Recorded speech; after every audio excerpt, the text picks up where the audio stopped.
It's nice to be with you. Welcome to the final cabinet meeting of 2025, a year that will go down as the most consequential and successful first year of any administration. They're saying that, not me.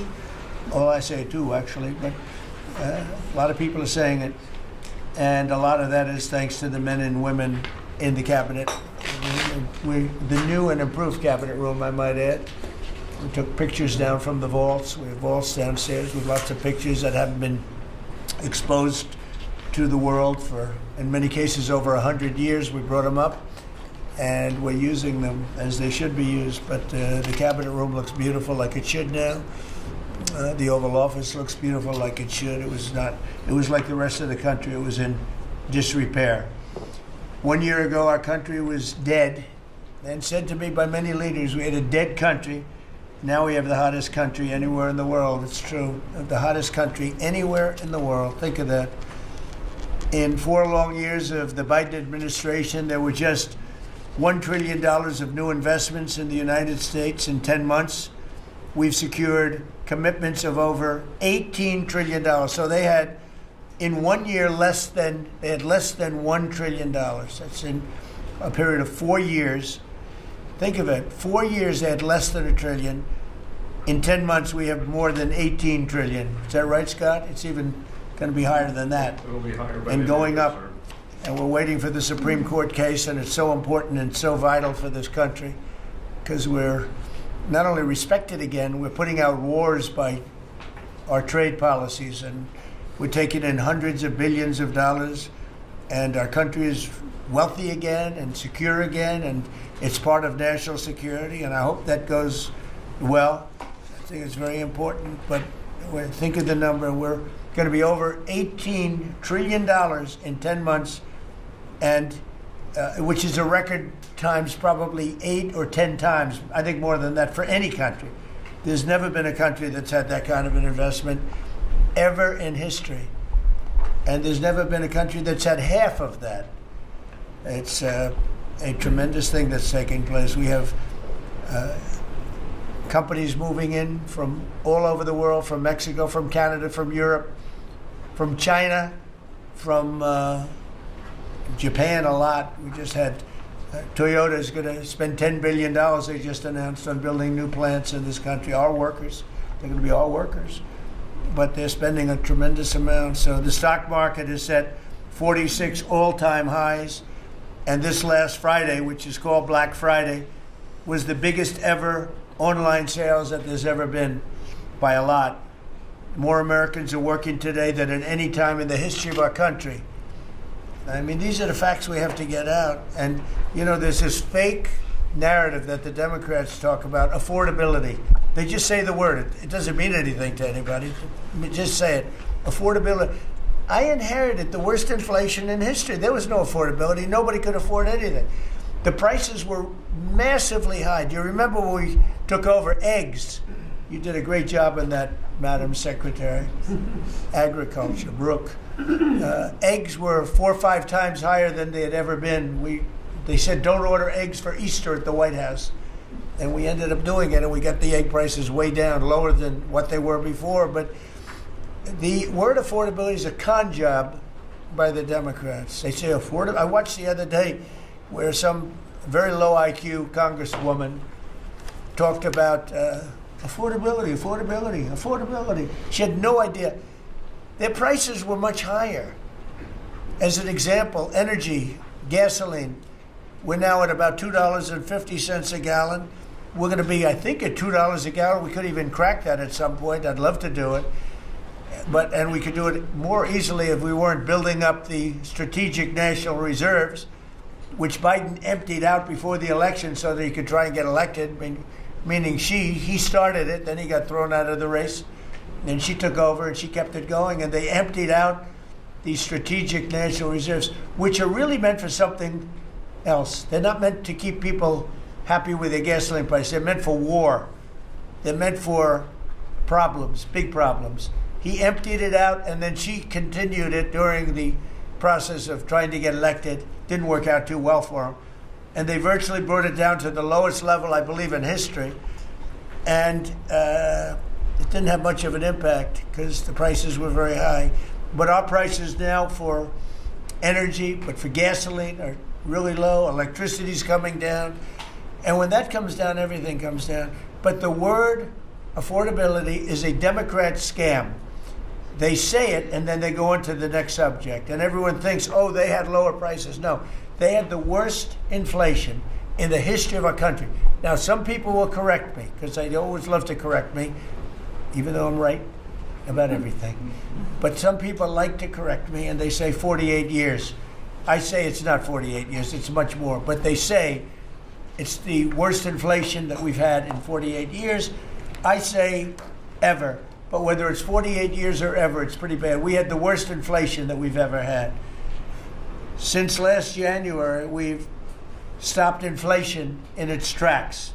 And there is still more to do. There's always more to do, but we have it down to a very good level. It's going to go down a little bit further. You want to have a little tiny bit of inflation. Otherwise, that's not good either. Then you have a thing called deflation. And deflation can be worse than inflation. But we have it almost, we'll soon be at a perfect level. But we inherited the worst inflation. But we have 20 states that are now selling gasoline at less than the $2.75. Think of that, $2.75. And it was at $5 under Sleepy Joe. Grocery prices are down with the cost of Thanksgiving turkey this year down 33%. It was lower than 33% lower than under the Biden administration. Egg prices are way down 86%. Thank you. And mortgage rates, despite the fact that we have an incompetent chairman of the Fed, a real dope, who should reduce rates. I saw even Jamie Dimon said he should be reducing rates. I never saw Jamie Dimon say that. I wonder why he said that. But he really said it because he's right. But we have a guy that's just a stubborn ox who probably doesn't like your president, your favorite president. But they're going to be coming down. We'll be announcing somebody probably early next year for the new chairman of the Fed. I talked to Scott about taking the job, but he doesn't want it. You got the greatest job here. Yes, sir. Right? He said, no, I want to stay chairman. I want to stay right where we are, Treasury. And I think we're doing really great, aren't we? Huh? We're doing great, sir, and it's a great team to be part of. Yeah, no, it's amazing. Under my executive order to lower prescription drug prices, which I think is the single biggest thing we've ever done that nobody writes about because you're fake news. I've made unprecedented deals along with Bobby and Oz and all of the people that work on it. A lot of people that you wouldn't even think work on it, but they do, to slash drug prices by 200%, 300%, 400%, 500%, 600%, 700%, 800%. Nobody's ever heard of it before because I instituted favored nations and no nation agreed to do it. And then I said to the nations, if you're not going to do it, I'm going to charge you 100% tariff, which is more money than we're talking about. And they said, sir, we'd love to do it. Please, we would be honored to do it. And they agreed that they would go along with the whole thing. Nobody thought you could do it because they felt, number one, you couldn't get the drug companies to do it. So we're paying, as an example, for the, let's go with the fat drug, F-A-T, for fat people. Anybody use it at the table? Don't ask. But the fat drug was $135. Think of that. For certain people, $1,300 for certain countries, $1,300 in New York. So in New York, it was $1,300. And in London, it was $135. And a friend of mine called me, he said, what is this? Why is it? He got used to paying $1,300. Well, now what we have it down to is, Bobby, what's the number? Like 150 or something? We have it down to a low number, don't we? Yeah, it's around 100, 125, 150. Yeah, think of that. So we got it down from $1,300 to $125 to $140, depending on various countries. In other words, we're paying the lowest price, tied for the lowest price in the world. It's people said you could never do that because you couldn't get the countries to agree to it. I did. Every country agreed to it because I said, if you're not going to agree to it, that's okay. I'm going to charge you tariffs. And as soon as I said that, they said, we agree. And then we had to be a little tough with the drug companies, but they came along. The bigger problem was the countries. The countries just wouldn't go along with it, but they did. Every country. So we have reduced drug prices by 500, 600, 700, 800, 900%, depending on the drug, depending on the company, depending on all of the different factors involved. Nobody's ever even thought of drug reductions like that, price reductions. And I told you the story that in my first term I was so proud of myself because I reduced drugs. It was the first time in 28 years that drug prices were reduced. It was 1/4%. 1/4%. And I was so proud of myself. I said, it's the first time in 28 years that drug prices went down over the course of a year, over the course of a presidency. 1 year, 1/4%. I had a news conference. I was so proud. Now I got them down, not 1/4%. I got them down 400, 500, 600% and more. And the fake news won't write about it. And it's going to have a huge impact on healthcare because a big part of it's buying drugs, buying prescription drugs. It's going to have a huge positive impact because Obamacare is a disaster. I said it years ago and I say it now. And the money should be paid, taken away from the insurance company. Obamacare was made to make the insurance companies rich. Their stocks have gone up 1,000% in a short period of time because the money goes to the insurance company. I want the money to go to the people. Let all the money go to the people. And let the people go out and buy their own health care. And I see on television, people are advertising now, we will help you buy health care. We will go out and help you buy. That's becoming like an industry because of what I said. So something's going to happen. It's probably not going to be easy because the Democrats, frankly, they don't want to make a good deal for the people. They just want to make a bad deal for the country. They want to make a bad deal for the Republican Party. But the Republican Party is united. And I will say that what I would like to do is the money doesn't go, trillions of dollars get paid to drug companies. And you still have lousy health care. Obamacare is horrible health care. We want it to go to the people and then let the people go out and buy their own health care. And they'll do great. They'll do great. So we're negotiating that now with the Democrats. Well, congressional Democrats want the largest tax hike in history. I proudly signed the largest tax cuts in American history with the Great Big Beautiful Bill. The Great Big Beautiful Bill, the biggest piece of legislation ever signed, and that includes the extension of the original Trump tax cuts.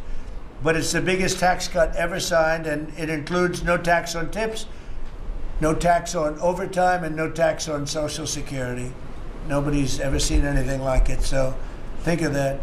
And in addition, you get, if you buy a car, this is great for our car industry because we have a lot of car plants. We're bringing back the automobile business. 60% of it was stolen because we had incompetent presidents or incompetent trade people. But 60% of it was stolen over the years, and now I think we're bringing it all back. I think we'll be bigger than we've ever been in the auto business. That's not even to mention AI, where we're leading China. You know, we're leading China by a lot. They're not going to catch us. We have to be smart, but if we're smart, they're not going to be able to catch us. They know that. They told me that. Next year is projected to be the largest tax refund season ever. And we're going to be giving back refunds out of the tariffs because we've taken in literally trillions of dollars. And we're going to be giving a nice dividend to the people in addition to reducing debt. As you know, I inherited a lot of debt, but it's peanuts compared to the kind of numbers we're talking about. So we're going to be making a dividend to the people. And additionally, we're going to be able to reduce debt. And as time goes by over the next 2, 3, 4 years, those numbers are going to go up. And I believe that at some point in the not too distant future, you won't even have income tax to pay because the money we're taking in is so great, it's so enormous that you're not going to have income tax to pay. whether you get rid of it or just keep it around for fun or have it really low, much lower than it is now, but you won't be paying income tax. We've slashed $1 trillion in costly job-killing regulations, saving Americans an estimated $2,100 for a family of four. The Biden administration was the exact opposite, but times four. They went up $6,000. We went down $2,100. Think of that. To bring down energy, electricity, and utility prices, I ended the Green New Scam. They call it the Green New Scam, one of the greatest scams in the history of our country. They talked about global warming and all that crap, and what they've done to this country. What they've done by allowing 25 million people into our country, many of whom are criminals, many of whom 11,888 are murderers, and we have to get them out, and we're doing it. We're doing it. I think what the job that our law enforcement groups are doing, Christy, you and Tom and everybody, amazing. What you're doing is amazing. I terminated the insane electric vehicle mandate, and look, some people that make electric cars weren't happy with that. But we have to do that because you have to have a choice, whether it's a gasoline-powered car, and we have so much gasoline. You know, China doesn't have gasoline. We do. And whether it's a hybrid, which really are working really well, the combination of electric and gasoline-driven. But we, everybody was supposed to, by 2030, everybody had to own an electric car under the Biden stupidity. And not everybody wants to do that. I like electric cars. I like all cars. They're all good. They all have reasons. But you want to be able to go and buy what you want. I imposed historic tariffs that are now bringing in so much money that nobody's ever seen anything like it. And countries that were ripping us off, including allies, but they were ripping us off for years. I won't use the names. I won't mention Japan. I refuse to mention South Korea. I will not mention names. But they were ripping us off like nobody's ever been ripped off before, and taking horrible advantage of your country. But now we're making a lot of money. We're making a lot of money because of the tariffs that are pouring in. And it's really national security. Among everything else, it's national security. We've also rapidly turned the worst border crisis in world history. I believe we had the worst border ever in history. I don't care if you had a fourth world country. You know, we allow third world country in. We would allow fourth world war countries in also. It doesn't matter. There was never a border that was as bad as our border. We allowed anybody in with no checks, no vetting. So we've rapidly turned the worst border crisis in world history into the strongest border in the history of our country, and probably one of the strongest borders in the history of the world, because we have nobody coming through. And I want to thank our people. The Border Patrol is so amazing, ICE, and I want to thank the military for the backup, because they're standing right behind them, and that was really nasty for a period of months, and now it's no longer nasty. Now they don't even come up. Nobody comes up. It's an easy job. It made your job a lot easier because they know they're not going to get through. And we take people in, but they have to come in legally. For 6 months in a row, 0 illegal aliens have been admitted into the United States. You believe that? 0. We had millions of people coming in a year, millions. Now we have 0 for 6 months, and these are given by radical left people that do the numbers. I mean, they're not doing them any favor. They're being we don't have our net numbers are unbelievable. But we had 0 people in the last 6 months. Illegal border crossings along the U.S.-Mexico border have plummeted to the lowest level ever recorded. And nobody talks about that anymore. You know, it's crazy. They don't talk about it. You'd think they'd say, well, Trump's done a great job in the border. This country is being destroyed by the border. But you always find something new, like, is he in good health? Biden was great, but is Trump in good health? I sit here, I do 4 news conferences a day. I ask questions from very intelligent lunatics, you people. And I give the right answers. There's never a scandal. There's never a problem. I give you answers that solve your little problems. You go back, and you can't find anything, but you do stories about Biden was in wonderful health. The guy didn't do a news conference for 8 months. If I go one day, I had one day where I didn't do a news conference, there's something wrong with the president.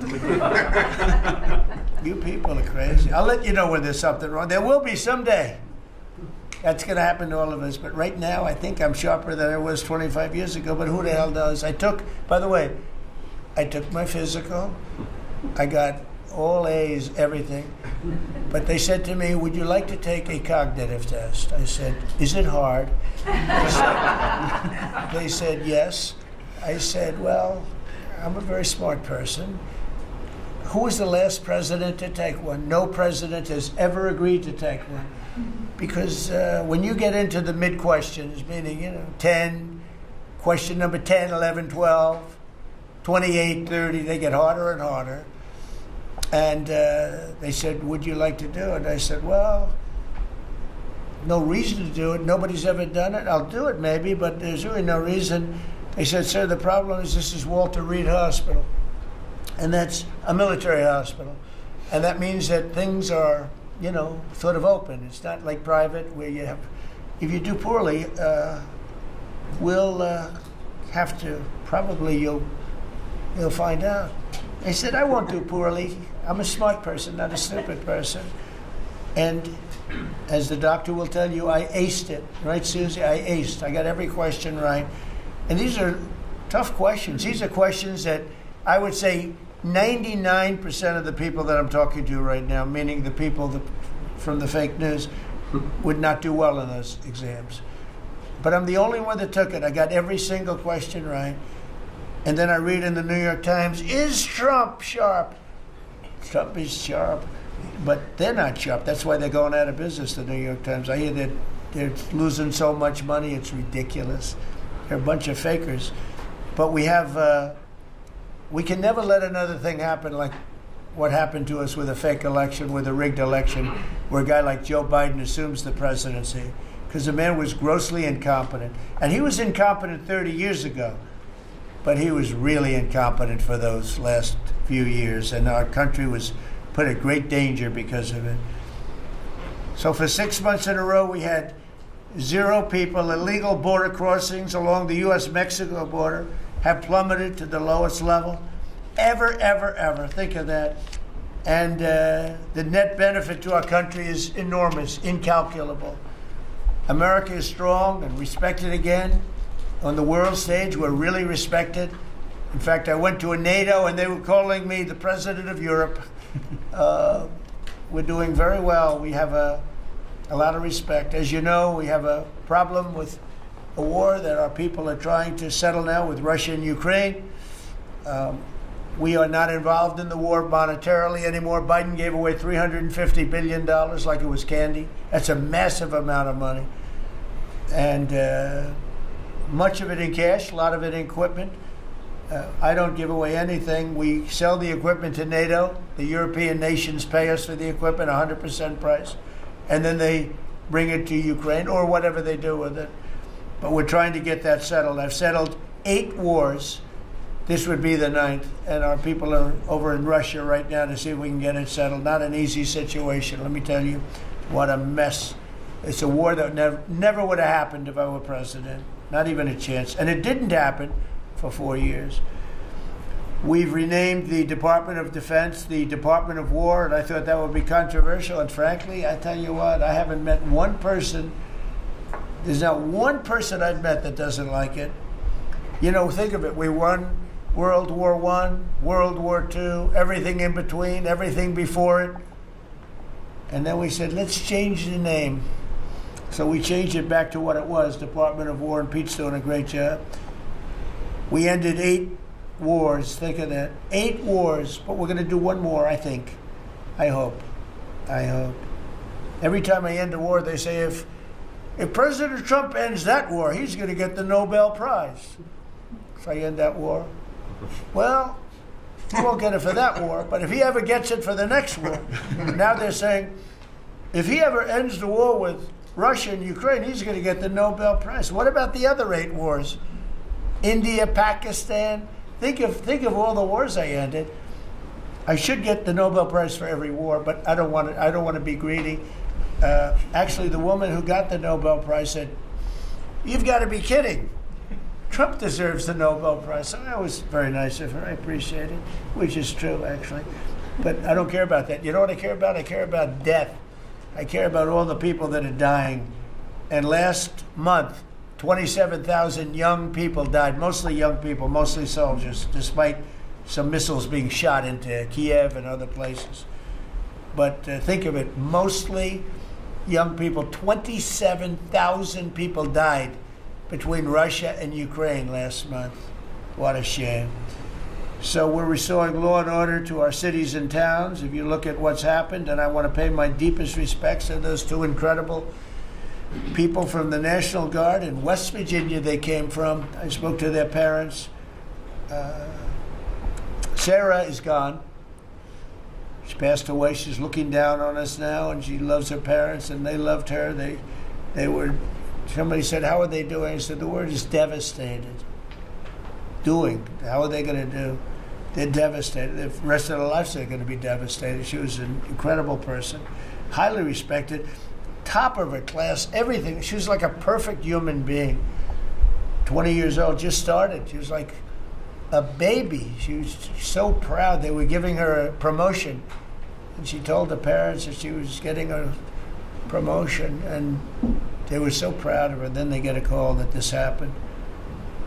And we have one young man who's fighting for his life. He's fighting very hard. I think he's probably doing better than anybody. They said he didn't have a chance. I'll tell you, the one who said he's going to live is his mother.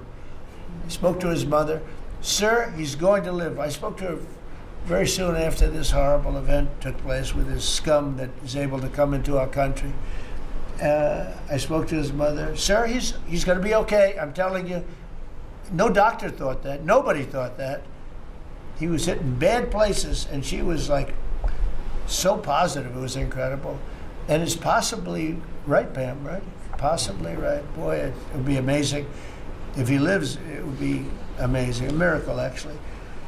But we're very proud of those two people. We're very proud of the National Guard. We're very proud of our military and our police and our firemen and women. If you go back and take a look a year ago, year and a half ago, it all changed, I think, on November 5th, the day of the election. But you go back before that, you couldn't get people to join the military, Pete, right? They didn't want anything to do with military. They wanted nothing to do with joining the police or the fire. They wanted nothing to do with anything. They had no spirit. The country had no spirit, nothing. And now we just had the highest recruitment in history, and we're getting great people. We're getting great people. And I will say, despite what just happened, Washington, D.C. has become a really safe place. And I guess this lunatic probably was upset that the National Guard is so effective, because we were really, really effective, and we are. And Washington, D.C. is now considered a very, very safe city. We had crime numbers a year ago that was so bad, embarrassment, that the city, the capital of this country, could have numbers like that. And Washington now is, no murders, no this. It's been a miracle also what happened here. And now we're in Memphis, and we're going to New Orleans pretty soon. Over there, the governor called me. He'd like to have us go there. Governor Landry, great guy, great governor. He's asked for help in New Orleans, and we're going to go there in a couple of weeks. And we're doing a real job. Even Chicago's down a little bit because we have a minor force there. We could knock it down within 4 or 5 weeks. We could bring it down to almost nothing. But we have a governor that's grossly incompetent, and we have a mayor that's even more incompetent than the governor. He's a very low IQ person. And typically low IQ people don't make good mayors. So I want to thank all of our cabinet members. They're high IQ. Let me see, one. Yeah, generally speaking, a couple I'm a little concerned about. No, but I want to thank, we have a great cabinet, an amazing cabinet, amazing people. All of them, sort of have become stars. We're getting credit for the good cabinet, actually. And I just want to wish everybody a great holiday. We've I think, done a great job with the White House, bringing the White House back. You see the Palm Court that was redone. The Lincoln bedroom was redone. The Lincoln bathroom is now gorgeous, like it should have been. It was terrible green tile that was never the way it was supposed to be. It was done in the 1940s, actually, but it was not proper. And we're restoring the White House just like we're restoring the country, and people are thrilled. But the First Lady's done a beautiful job with the Christmas trees and all the decorations. I see the wreaths on the windows. I've never seen that before, on the windows of the White House. And it's 4 stories high. I said, how did they get that wreath? They had people going up in a little dangerous. I wouldn't want to do it. But they put them up, and we have wonderful people working in the White House, and they're really proud to bring the building back. Because this building was a little bit like the country. It was mishandled, it was mistreated, and now it's being given love. And we're building one of the great, I think, maybe the greatest ballroom. We needed it for 150 years. They've been asking. You see the trucks and cranes and excavators in the background, and you hear them, and every time I hear them, I love the sound. To me, I love the sound. I wouldn't say my wife is thrilled. She hears pile drivers in the background all day, all night. They go till 12 o'clock in the evening, day, night, pile drivers. Darling, could you turn off the pile drivers? Sorry, darling, that's progress. But no, we're doing great. It's going to be I think it's going to be the finest ballroom ever built, and we're going to have it here. They've wanted it for 150 years. Think of that. So I will just end by saying I want to thank the cabinet. It's been a great cabinet. Let's think of it. Time flies, but this is our last of the year, as I said, and I just think you've done a fantastic job. And we're going to go around the room. We'll go quickly, but we're going to go around the room, and we'll start with Pete, and you'll tell us about some of the achievements. And some of you have achievements that are so big, I don't want you to go through the whole thing because we don't have time. But we'll start with Pete, and then if you want, we'll take some questions at the end. Please, Pete. Well, thank you, Mr. President. As you said, it has been a historic year at the Department of War. Recruiting and retention over this year are at the most historic levels our country has ever seen. When I had a chance to be on an aircraft carrier destroyer over Thanksgiving, the spirit in our ranks since the election under President Trump is unprecedented. I've never seen anything like it as a soldier myself in uniform, and I know a lot of you feel the same way. We've ripped out the DEI and the political correctness. It's all merit-based at the department. We're getting back to basics: accountability, training, readiness, lethality, and that's reviving that spirit. And Mr. President, we're rebuilding the military, historic investments. I just took briefings on the Golden Dome and F-47, next generation capabilities that are going to make sure that for generations to come, America has the most powerful, most capable, most lethal military in the world, which you have rebuilt once and we're rebuilding again. And then we're reestablishing deterrence and credibility. If you look at what happened, we deal with every day the outcome of what happened in Afghanistan, the debacle under Joe Biden. We just dealt with it in the streets of Washington, D.C. with those 2 National Guardsmen. And then what happened on October 7th with Hamas, what happened in Ukraine, a war that never would have started under President Trump.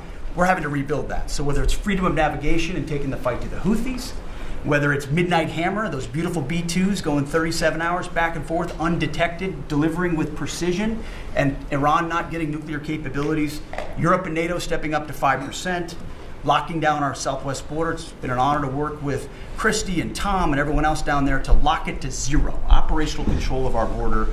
And then it's getting after and going after narco-terrorists and designated terrorist organizations in our own hemisphere. As I've said, and I'll say again, we've only just begun striking narco boats and putting narco terrorists at the bottom of the ocean because they've been poisoning the American people. And Joe Biden tried to approach it with kid gloves and allowed them to come across the border. Cartels take over community, 20 million people, hundreds of thousands of Americans poisoned. And President Trump said, no, we're taking the gloves off. We're taking the fight to these designated terror organizations, and that's exactly what we're doing. So we're stopping the drugs, we're striking the boats, we're defeating narco-terrorists, and we're standing... And Peter, you may say one thing, that drugs coming in through the sea by sea are down 91%. And I don't know who the 9% is. I'm not sure either, sir. But down 91% by sea. We've had a bit of a pause because it's hard to find boats to strike right now, which is the entire point, right? Deterrence has to matter, not arrest and hand over and then do it again, the rinse and repeat approach of previous administrations. This is meant to get after that approach. And I will just end by saying, as President Trump always has our back, we always have the back of our commanders who are making decisions in difficult situations, and we do in this case and all these strikes. They're making judgment calls and ensuring that they defend the American people. They've done the right things. We'll keep doing that, and we have their backs, Mr. President. Good job. Thank you very much. Howard? So we set out to stop the ripoff of the United States of America. This is about global change of trade. We've been ripped off since 1945 when we set this policy. So we set out, and together with my partners, Jameson Greer and Scott Bessent, we set out to change that. So we started, the first one was the UK deal, right? We asymmetric. They pay us 10%, and we get charged nothing. That allows us to export, and that began the process. Then we did the biggest, the European Union, 450 million people, $20 trillion economy. They completely opened their borders to us, and we charge them 15%. That makes America $100 billion a year and turns it back to where our economy is the best. And so it proved that President Trump's trade agenda was the right trade agenda. Then we go to Japan and Korea. They offer us $750 billion in cash to build in America at the president's direction. And we're going to start, as an example, nuclear. Right? We need to have a nuclear arsenal in America of power, the generation of power. So we're going to build hundreds of billions of dollars, financed by the Japanese and the Koreans, meaning they give us the money, we build it here, and we split the cash flow 50-50. We're going to build ships, $150 billion worth of ships in America. That changes the way things work, right? After those trade deals, then you go to how are we going to reshore? Right? Let's start talking about the auto industry, right? We've been competed against by Koreans, the Japanese, the Europeans. We're kicking our tail. President Trump changed it. 25% tariffs, bring it all home. This year, General Motors stock up 40%, Ford up 34%. And on the same day that we announced we had set all the tariffs, Sean Fain, the head of the United Auto Workers, called and said, I can't believe I'm calling a Republican Secretary of Commerce to tell the president that this is the greatest administration for auto workers in America. Stocks up and the auto workers up. That proves that President Trump understands how to take care of the whole ecosystem, both the companies and, more importantly, the people who work there. Semiconductors, right? We didn't build any. The Biden CHIPS Act was a $60 billion giveaway, right? We've now turned that. $300 billion is committed to America. That's going to go up to $750 billion in the next 60 days, right? And then you go to pharmaceuticals, right? $250 billion being invested in America, and then working together with Bobby Kennedy, right? Pounding away on that MFN, working together as a joint team. They're coming to over $250 billion and cutting prices in half. We did the golden share of U.S. Steel to make sure the Mon Valley is protected. Intel gave us 10% of the company, make tens of billions of dollars, right? And the last thing I will say is a year ago today, I was working on transition with President Trump, right? To build the greatest cabinet ever for the greatest president ever. And I, as I sit here today, I can't be more proud of how you did it, sir. You've created the greatest cabinet. It is a joy to be at this table. You know, one thing we will mention, so they came to see me from Intel, and they had a problem. I said, look, we'll fix your problem, but I think the United States is entitled to 10% of your company. And the chairman looked at me and he goes, you have a deal. Tell me, how much money have we made since I made that deal? It's only $40 billion. 40 billion. We made $40 billion. That was, what, 3 months ago? Does anybody write about it? Nobody writes about it. That's okay. Mr. Secretary, how we doing with transportation? Well, Mr. President, so just quickly on aviation, many of you heard that we have an infrastructure made of copper. We have to transition to fiber. The last administration said it was going to take more than 10 years to complete the transition from copper to fiber. They had no plan to actually do it. We have already completed a third of this transition from copper to fiber. Now it's going to take longer for us to go from analog to digital. By the way, the rest of the world transitioned 20 years ago from analog to digital. We are just going to do that at the FAA right now, but we're buying new radios. We're going to buy new radar. By the way, those radar are going to be made in America, Mr. President. This phase of the operation will be completed by the time you leave office. It's 3 years. I do need another $20 billion, Congress, to start the second phase, which is really important, and we'll try to get that done also in that 3-year time period, but we need the money, critically important. With regard to commercial driver's license, I think we've covered a lot the crashes that have taken place around the country, and what we found is there have been states that have issued commercial driver's license to foreigners, and they've gone through sham schools, and they're not safe on American roadways. And so, in partnership with Secretary Noem, we have driven those numbers down. We got California, Gavin Newsom, to revoke 17,000 unlawfully issued licenses. We've closed down half of the fake schools that give out these fake licenses, all critically important. Governor Tim Walz of Minnesota gave 33% of these licenses unlawfully. People that should never have a driver's license driving a big rig on American roads, endangering the American people, shameful. We've cleaned up Union Station here in DC per your directive. We're going to rebuild Penn Station in New York. We're going to break ground at the end of 2027, get that project operational. And, Mr. President, a lot of us, I fly commercially, I fly back by the bathrooms. I don't know why that happens. They put me in the back. But, we've asked Americans to bring their better selves, to bring civility back to travel, to say, listen, let's say please and thank you. And if you have someone's pregnant on your flight and you're as strong as Pete is, well, pick up the bag and help her put it in the overhead bin. Let's be nice to each other, is what we've asked. Maybe not wear pajamas or slippers on the airplane. And I think it's been received fairly well, and I think we can all have a better travel experience when we do that.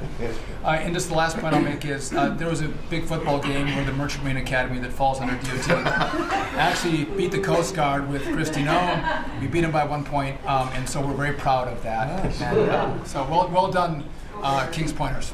So a little bit in a nutshell, we're rebuilding the air traffic control.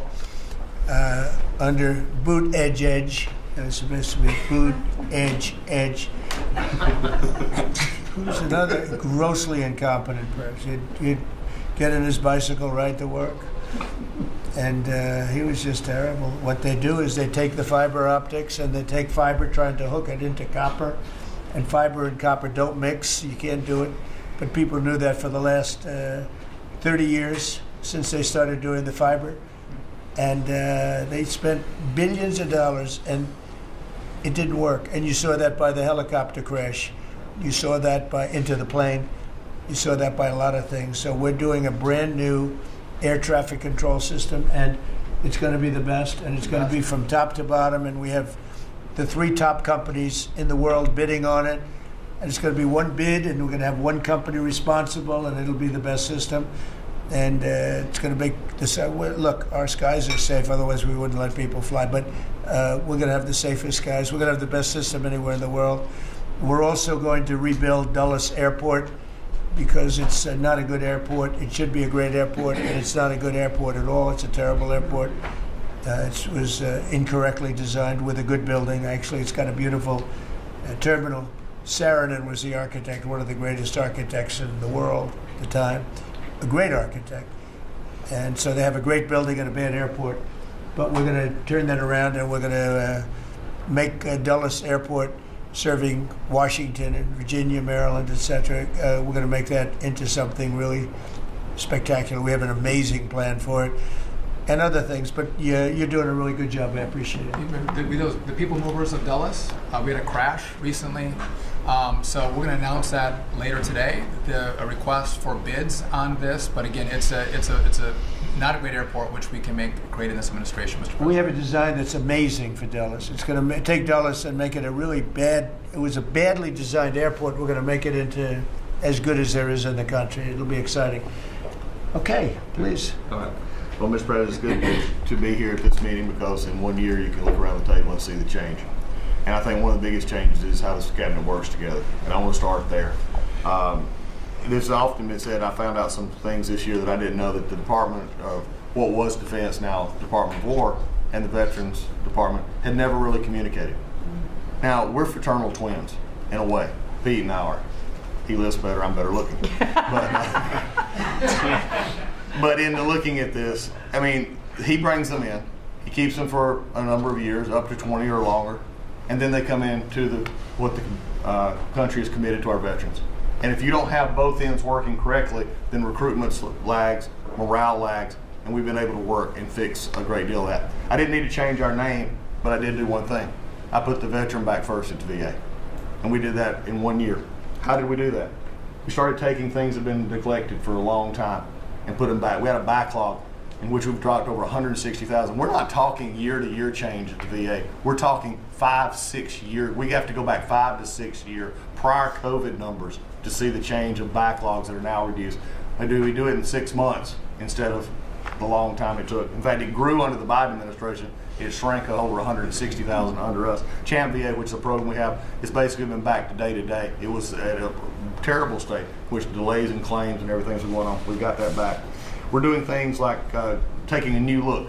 I have one question that I ask when I go to my hospitals, which by the way, over 170 hospitals, 1,200 clinics, and I ask the people one thing, Mr. President. I said, what are you doing right now that if you were just honest and I wasn't standing here, you say, this is stupid?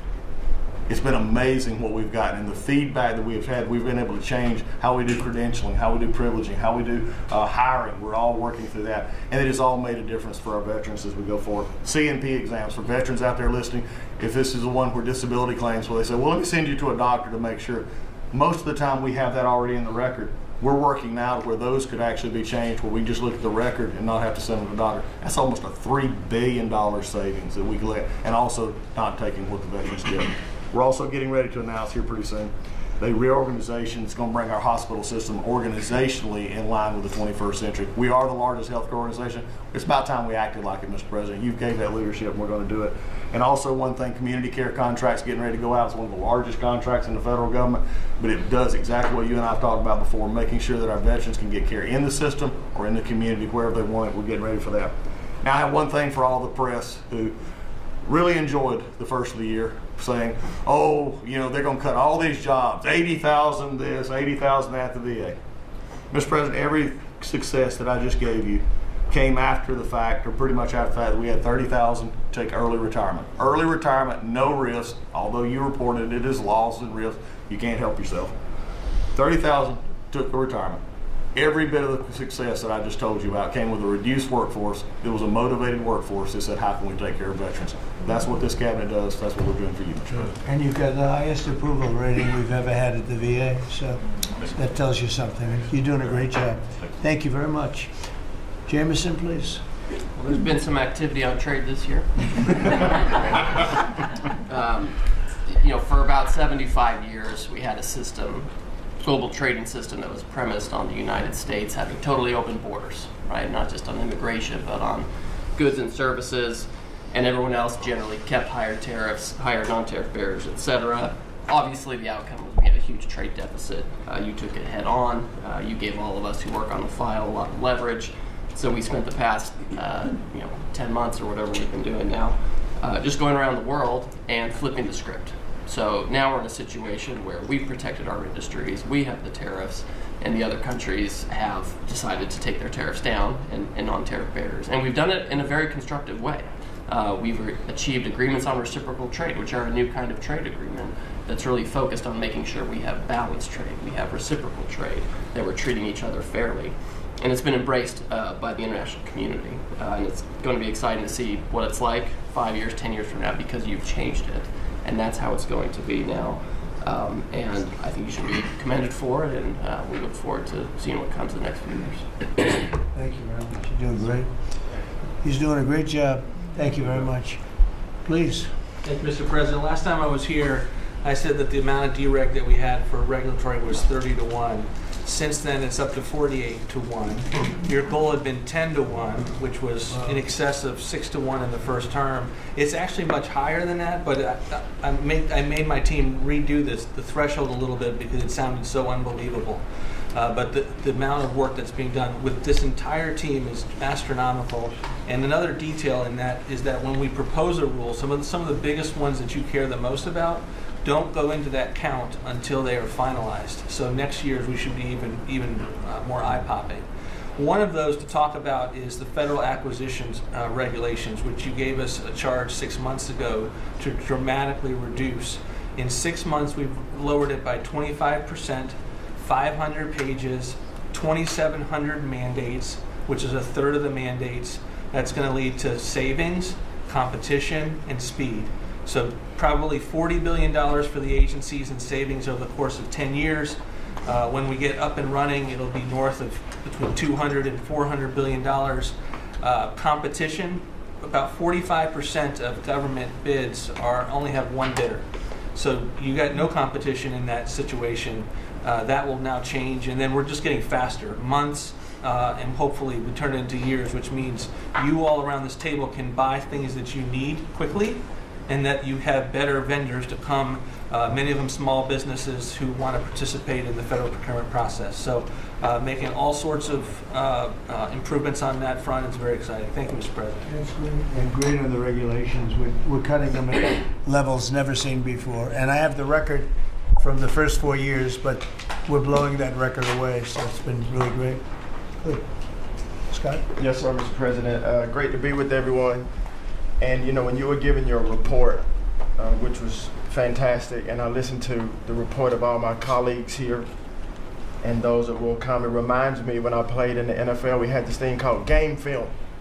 You know all about film. And we had a saying that said, the film don't lie. The film tells a real story.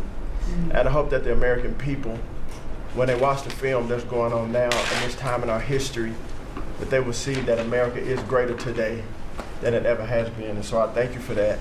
And thank you for giving us good stories that we can tell for the American people. Scott, we're saving our country. Yes, sir. Okay, and I don't want to be braggadocious. We're saving our country. Our country was going down and would never have been able to come back. We're saving all of us, but we're saving our country. All right, go ahead, Liz. So at Housing and Urban Development, in keeping with your executive order, sir, in making America's streets safe and beautiful again, we've been very intentional about making public housing in our country safe. And I want people to know, our colleagues know this, but people in America know that we actually care about people that live in public housing around our country.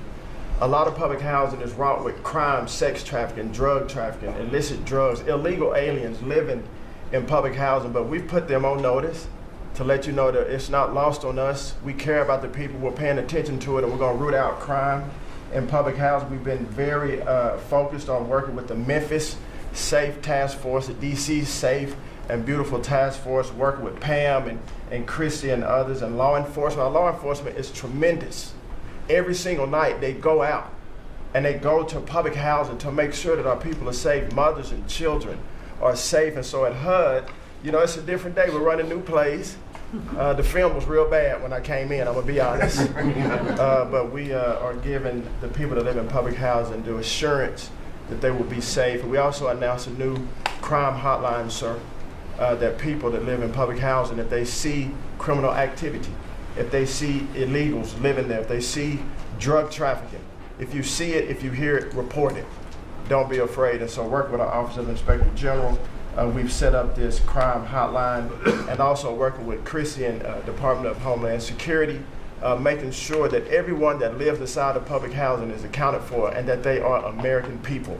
And so I say that and I emphasize that to know that we prioritize American people and American people only. Lastly, sir, in Atlantic City, we took over the Atlantic City public housing because the living conditions were deplorable. And they have people that have been living there for 3 generations and they were being treated very bad. And so I took it so that we can now give people a safe place to stay. And working with the First Lady in the Foster Youth Initiative has been a great joy.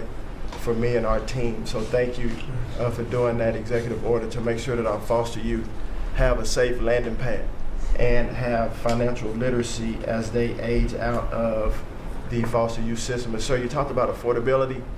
HUD has supported over 1 million Americans in home ownership and affordability, and over 560,000 are first-time home buyers. So I hope that the press will write about that good news, that 1 million people are able to own a home and to refinance their homes. And sir, we are moving our building from DC to Alexandria, Virginia. So thank you for your support. We're going to save the American people about $500 million.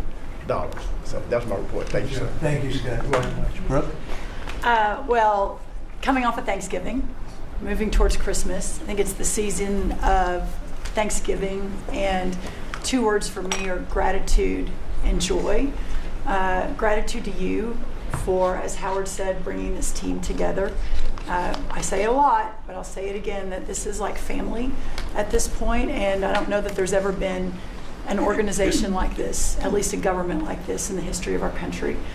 These jobs are hard, but the joy every day in getting to fight for America and save the country is the privilege of all of our lifetimes, I believe. So thank you for that. At U.S. Department of Agriculture, the People's Department, Abraham Lincoln launched this department in 1862. But under your leadership, we have finally, again, put farmers and ranchers and rural America first. In the last year, it's no longer DEI, climate change, sending out money based on the color of a farmer's skin. It's now about literally putting farmers back at the center of it. And under the last administration, we talked a lot about affordability. We'll continue to talk about that.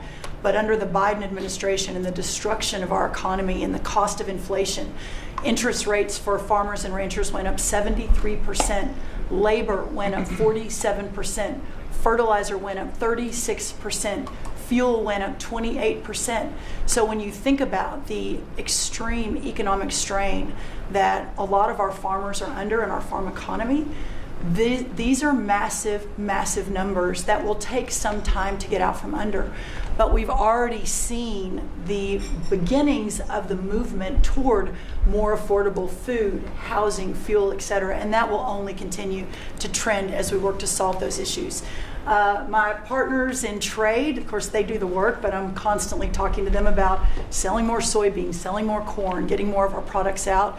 But when we really think about how to solve for this idea that for so long our farmers, many of them have been farming for government checks instead of moving their product around the world, these trade deals change that forever. And it isn't one trade deal or 2 trade deals, it's dozens of trade deals. And so talking about rural prosperity and bringing the golden age back to rural America, which has been lost for too long. We're going to focus on that next year, hopefully with our vice president, many of our cabinet members. But the opportunity to do that under these new trade deals is unprecedented. And so just putting farmers first, our ranchers first, Mr. President, is such a huge priority and an accomplishment of the last year. The second quick thing is lawfare, and I know you know this better than anyone in the country.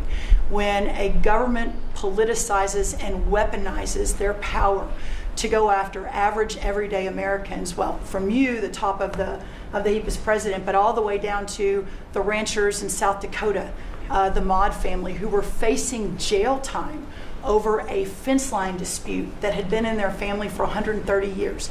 We fixed that. The Henry family in New Jersey, who were facing their farm being taken away for eminent domain to give to affordable housing, we fixed that. So being able to completely change the trajectory of private property rights, but especially as it has to do with our farmers and ranchers and our rural communities, changes everything for our country.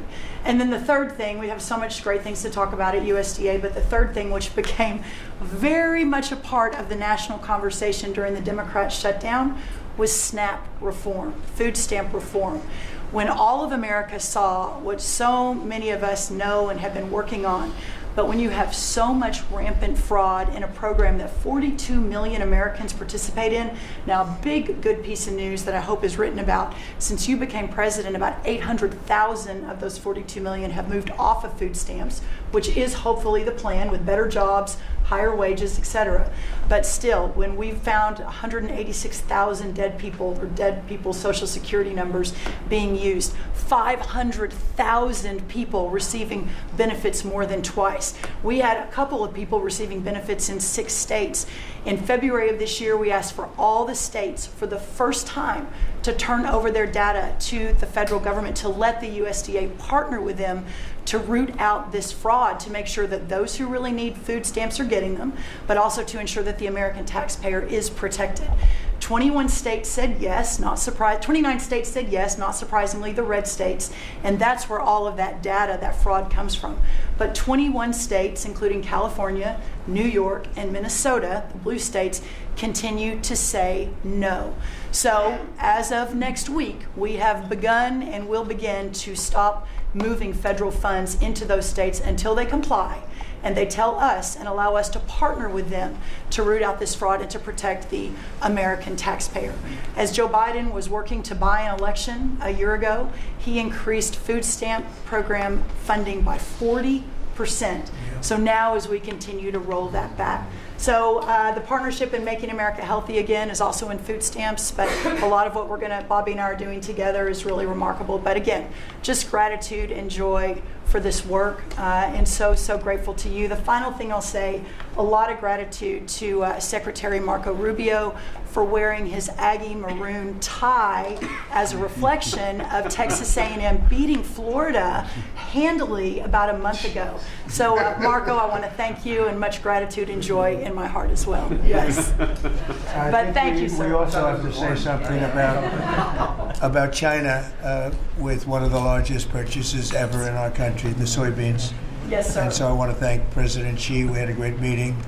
We were in South Korea, and I went to a lot of other places too, but we met in South Korea, and President Xi was great.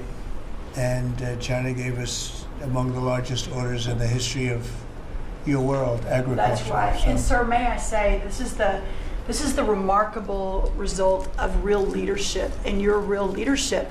Just a couple of days ago, China announced that they were going to halt all purchases from Brazil because they had found some irregularities in some of the soybeans they're buying from Brazil.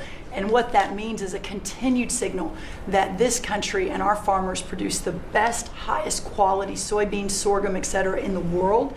And what you've been able to do is open those markets up and again, move toward an era where our farmers are not so reliant on government checks, but they have the markets to sell their product. Having said that, we do have a bridge payment we'll be announcing with you next week as we're still trying to recover from the Biden years. That's right. To help the farmers. We're going to help the farmers. They did not help the farmers. That's right. Thank you very much. Thank you, sir. Scott? Mr. President, it's been a great year on the economy, but the best is yet to come. The tens of trillions of dollars that have come in investment, both the portfolio investment by companies, investment by countries, that is turning into a CapEx boom for the U.S. Capital expenditures up 15% in history. When CapEx is up, jobs will follow. The One Big Beautiful Bill is an incredible, as you said, thanks to your leadership, along with Speaker Johnson, Senator Leader Thune, we had that done on July 4th, which everyone said was impossible.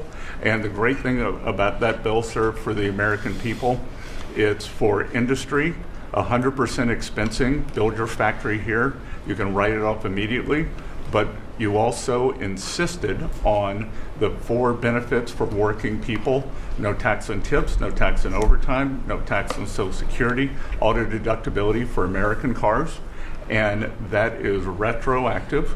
So as a result, in 2026, we are going to see very substantial tax refunds in the first quarter. So the best way to address the affordability crisis is to give Americans more money in their pockets, which is what this bill has done. We're going to see real wage increases. I think next year is going to be a fantastic year.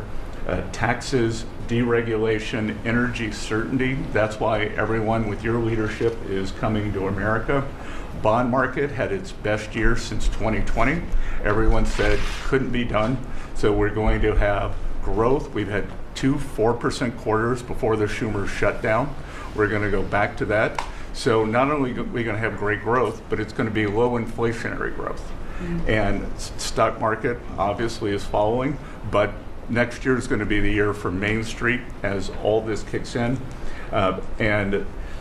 You came in, immigration, I called it the 3 I's, immigration, interest rates, and inflation, that were killing the American people.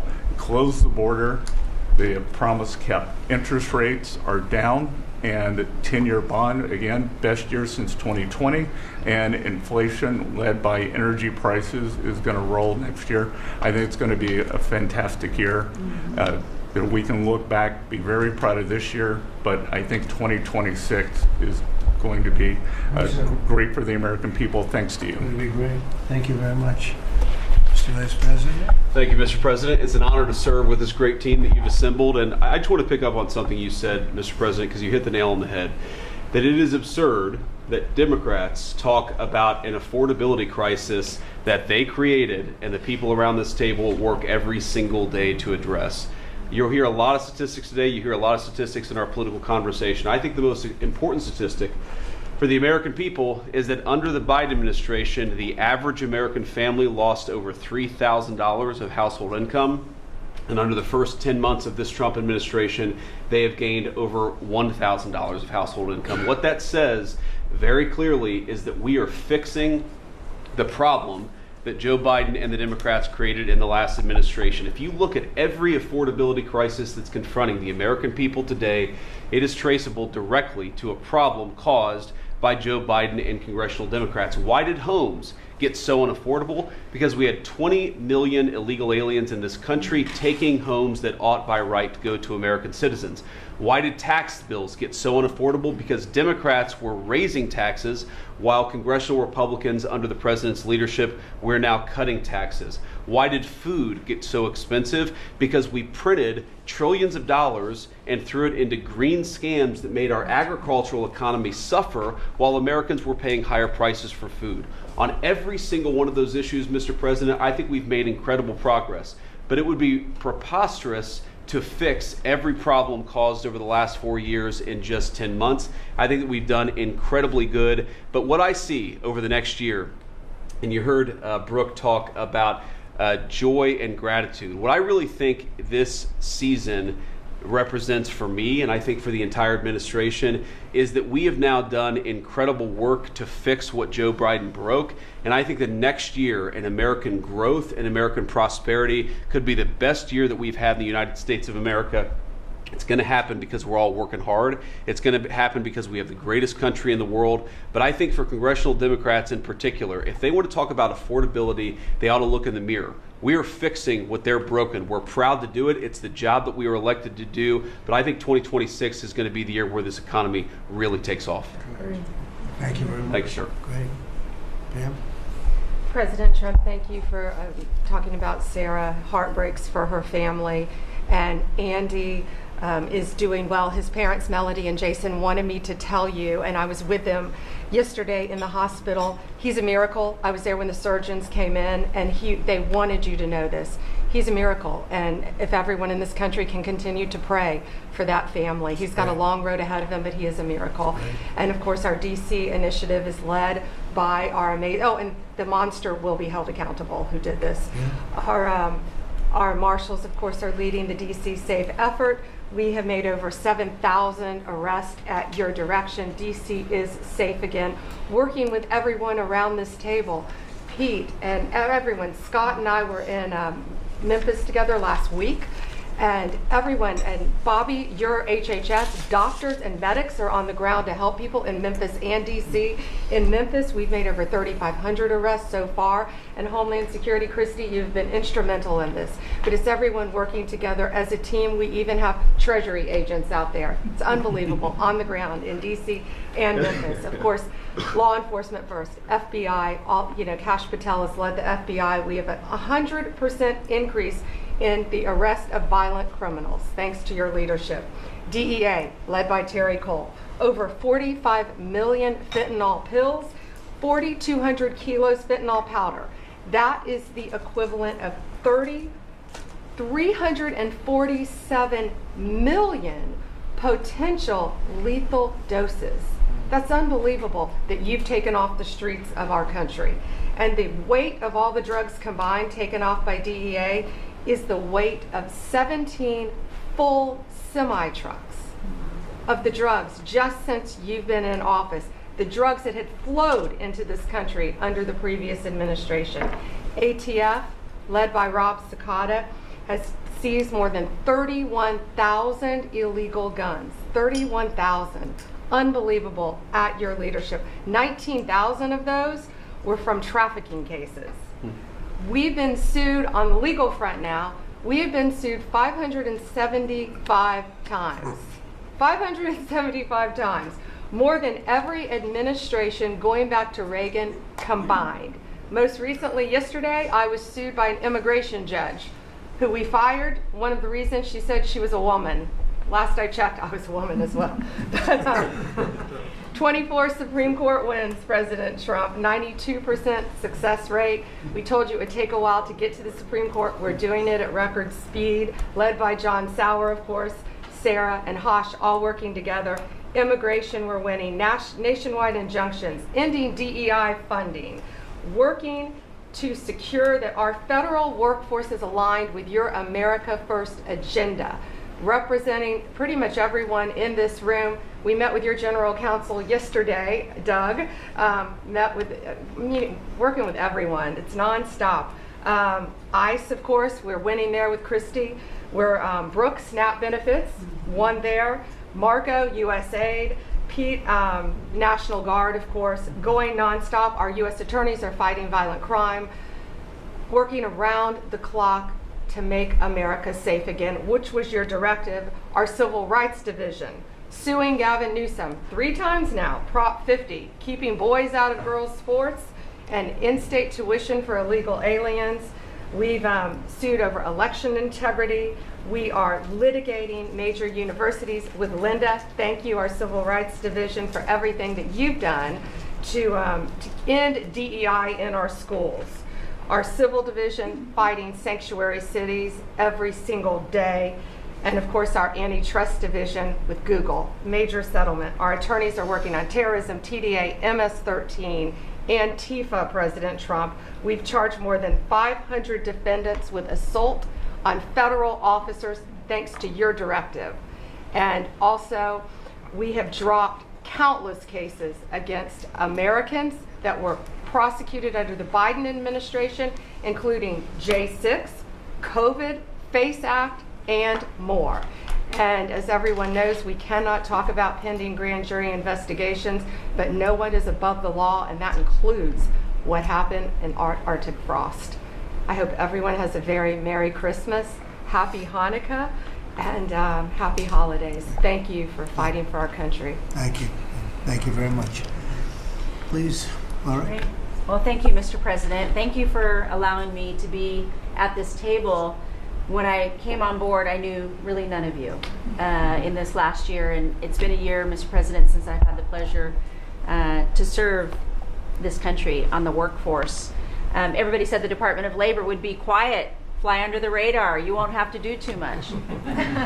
Absolutely not, because you made the American people realize the American dream is real for the American workforce. And it's been under your leadership, Mr. President, that over 2 million jobs that has been created since you started have been native-born workers. And that is the difference between this presidency, this administration, as opposed to the Biden administration, where mostly foreign-born or federal government jobs. And I think through the private sector, over 2 million jobs of native-born. And so the Labor Department has wasted no time in putting that into action with our Make America Skilled Again, either grant dollars, but the intentionality of the apprenticeship program, 1 million active apprentices across this country. We have done over 250,000 new apprentices so far in the first year and registered over 2,000 new apprenticeship programs. Why do we need the apprenticeship programs with the men and women in the trades? Because of the leadership of onshoring and reshoring, and have a lot of these companies reinvest in America. We have to build this country. We cannot do that without the tradesmen and women and the craftsmen of this country. And I think that, you know, Howard and I, we talked about that from the beginning, and we're going to have to lean in on that because we need the labor force, 700,000 new skilled jobs with electricians, construction workers, machinists and so forth. And as I traveled with the vice president as well, we see that on the manufacturing floors of this country, they're in desperate need. The Department of Labor are going to get the workforce skilled again. Working with Secretary McMahon as we move a lot of the education out to our respective states, we are now working together, and we have deployed $86 million in investments, and a lot of that is in AI infrastructure jobs to have our new workforce proficient and literate in AI if we're going to continue to lead the AI race, and we're working on that. And the Department of Labor is now creating and will soon launch the AI infrastructure and workforce hub, which we will be able to track that metrics to see exactly if these dollars are going correctly. Integrating education and workforce with, obviously, Administrator Loeffler and I are on the road a lot together because we're talking about Main Street as well as a lot of the manufacturing jobs and how we're being an ally to our businesses as opposed to an adversary. For far too long under the Biden administration, we were adversaries to our business owners, and we want to give them a leg up always and make sure that we're paying attention. And we want our workforce to be educated. We do not need the numbers that we have seen across this country where our 4th through 8th graders cannot read, write, or do any math, and they are our future workforce. We have to depend on the American worker first. Also, lowering healthcare costs in line with the executive order. I'm working with Treasury and HHS, and rulemaking is underway to expand healthcare transparency and make pricing more affordable for our employers who offer these to their employees. Promoting retirement security. The department rescinded the Biden administration's guidance that restricted the use of crypto in the retirement investments, and we're seeing more and more of that, where we also rescinded the supplemental statement that discouraged the fiduciaries from considering the alternative assets for 401ks, and that will also come through the Department of Labor, that rulemaking. Ending abuse of cheap foreign labor at the expense of the American worker. We launched over 200 investigations into companies who will have abused and or fraudulently against the American worker. So Project Firewall was released. Thank you, Mr. President. We want the trained workforce, but we will root out the fraud and abuse, and we'll protect the American worker first. And slashing the job-killing regulations. The department has rescinded discriminatory DEI practices, and I will tell you, reducing compliance costs for businesses, as it was for DEI, has saved American businesses nearly $1 billion this year by just getting rid of DEI for that compliance cost that they've had to do. So, Mr. President, continuing to skill the American worker, the American workforce is going to be my mission. We have to do it faster. We have to do it quicker. We have to build so that the American people can realize that American dream that you have laid out so eloquently. And it's an honor to serve under this administration and to talk to the American workers who believe in the American dream again, the pride on their face, the pride of the American worker, the skilled men and women who build with their hands. It's an honor. Thank you, and Merry Christmas. Very good job. Thank you very much. Chris?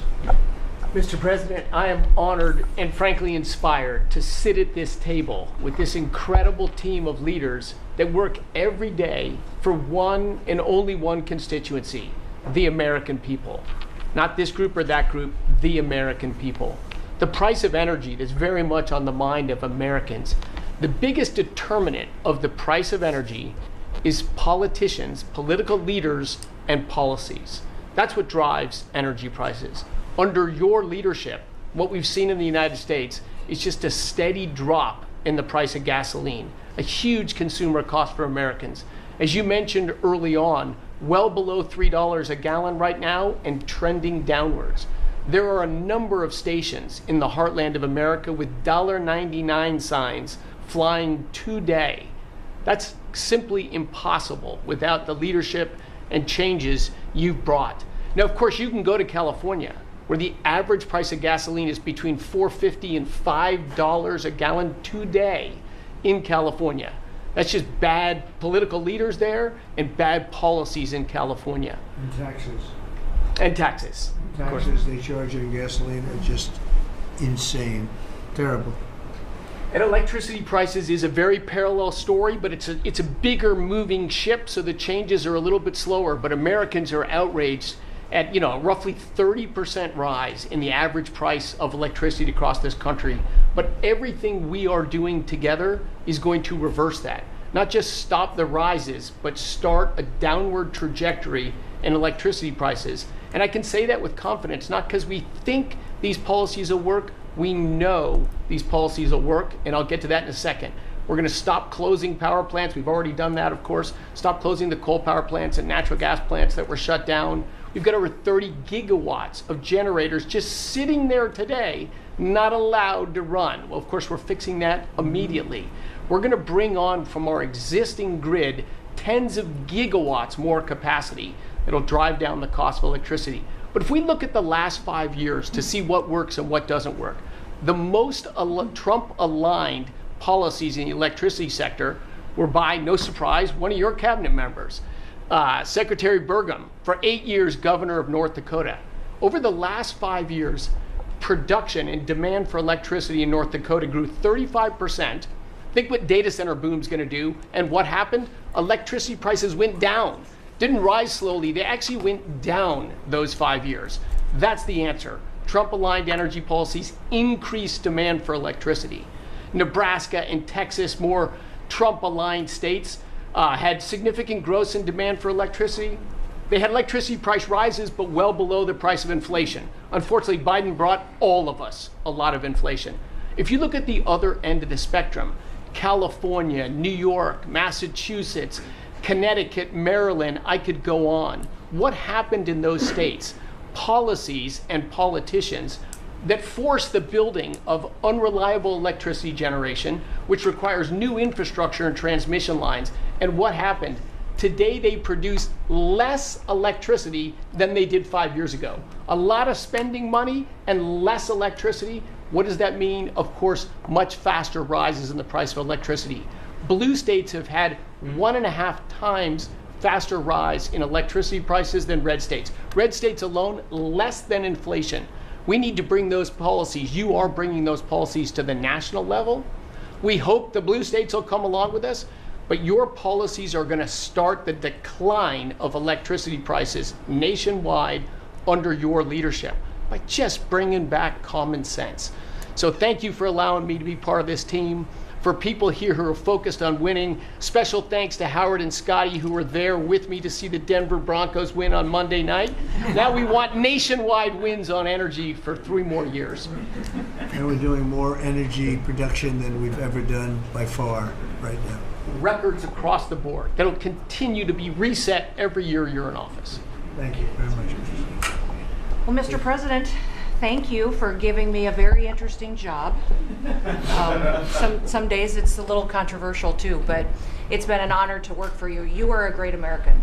The fights that you pick are the right fights, and they're always on behalf of this country. So I appreciate the chance to do this job heading up this department. If you think about what Joe Biden did with the Department of Homeland Security, he used this department to invade the country with terrorists. He opened up the borders, let anybody come in that wanted to. He put them on airplanes. He let them through our airports. If they could figure out a way to get to our shores and in our country, he just opened the door and invited them in. So it's our job to get them out. And I want to thank you for this team, because I look around the table and I think every single person here has helped me do my job over the last year. They've supported us at the border and given us resources. Marco negotiates all the travel documents and relationships with other countries to take their people home. 2 million people have gone home already. The people that were here illegally, you've removed from our country and sent home. And we're going to send more home for the holidays too, and make sure that they get to be with their families in their countries. Yes. Mostly the bad ones. That's right. Pam. Focus is the bad ones. That's right. And there are a lot of them. Terrible, horrible people. And Pam, make sure she's fighting for us in court so that we can get up every day and be bold. We're going to hire our 10,000th ICE officer. Will be on the job within 10 days. So we have hired 10,000. We've had hundreds of thousands of applications. We've got within the department, TSA went through this government shutdown without any delays. They all showed up for their shifts and worked hard doing security. And they have been absolutely fantastic. Sir, you made it through hurricane season without a hurricane. Yeah. And so FEMA, you kept the hurricanes away. So we appreciate that. And FEMA is deploying resources and dollars 150% faster than ever before. So somebody does have something bad that happens to them, you are immediately there helping them and telling them they have the resources to get back up on their feet. So we have built and deployed hundreds of miles of border already. You have cut the fentanyl flow over the southern border by over 56%. You've saved hundreds of millions of lives with the cocaine you've blown up in the Caribbean. And, you told me to look into Minnesota and their fraud on visas and their programs. 50% of them are fraudulent, which means that wacko Governor Walz either is an idiot or he did it on purpose. And I think he's both, sir. He brought people in there illegally that never should have been in this country, said they were somebody that they're not. They said they were married to somebody who was their brother or somebody else. Fraudulent visa applications, signed up for government programs, took hundreds of billions of dollars from the taxpayers, and we're going to remove them and we're going to get our money back. And we're going to, this next year, make sure that we only put people in leadership positions in this country that love this country and have its back. So thank you for letting us get up every day and have a purpose. We appreciate you. Thanks, Chris. Appreciate it. Mr. President, you're exactly right. We are saving this country. We're doing it one Main Street at a time, and we're doing it at record speed and at record levels. Under your leadership, small business optimism, according to the U.S. Chamber Index for small businesses, has reached an all-time high in the history of that index. So on Main Street, the economy is coming back thanks to your leadership, thanks to getting Biden inflation under control. Small businesses' number one concern right now is finding skilled labor, and that's why Secretary Chavez DeRemer and I have entered into an MOU to speed that workforce to small businesses that under this administration are now at record levels. 36 million small businesses have now taken on board, for the first time in the SBA's history, $100 billion. That's $45 billion in small business lending at 85,000 small businesses, most of that under your term, and $52 billion out to small business investment companies. So we are running this agency like the best run bank in the country. We are growing small businesses across Main Street, and we're deregulating to the tune of $100 billion, working with all my fellow cabinet members. And thank you for putting together the best cabinet in history. Iron sharpens iron, and thank you for bringing such a strong leadership group together. And then finally, I've walked factory floors from Alaska to Maine, and the workers, the small businesses, most manufacturers in this country are small businesses, 600,000 of them. They are so grateful to your fair trade, low inflation, deregulation agenda that is creating national security and economic security in this country like never before. And so I want to also finally thank you for bringing faith back to the White House, to this administration. I want to thank Brooke for hosting the Cabinet Bible Study and invite everyone tomorrow to Bible study and making this country something that we can be so proud of under your leadership. And I am so blessed and honored to be part of this team. So thank you, Mr. President. Thank you very much. Thank you, Mr. President, for your leadership. I am truly grateful to be a member of your team here at this table to help support you in delivering on the promises that you made to the American people. You came in with a very clear mandate of taking on the rampant weaponization, politicization of the intelligence community and federal law enforcement, experiencing yourself, the deep state abusing their power as they have against you, your family, and so many of the American people.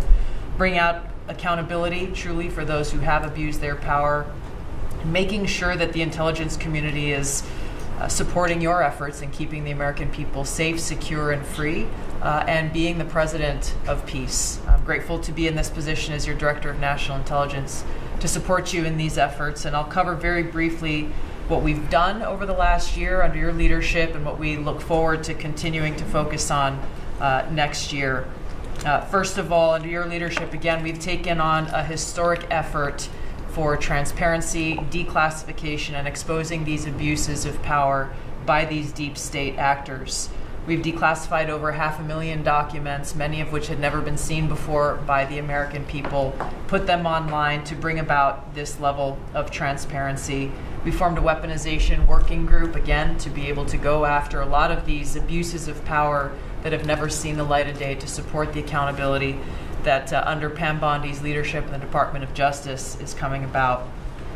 Secondly, bring about reform to the intelligence community to make sure that we have the most effective and efficient and focused workforce that's really working on bringing about the priorities you have laid out in ensuring our country's security. And lastly, Mr. President, working with many of our partners here around the table, is going after these domestic threats.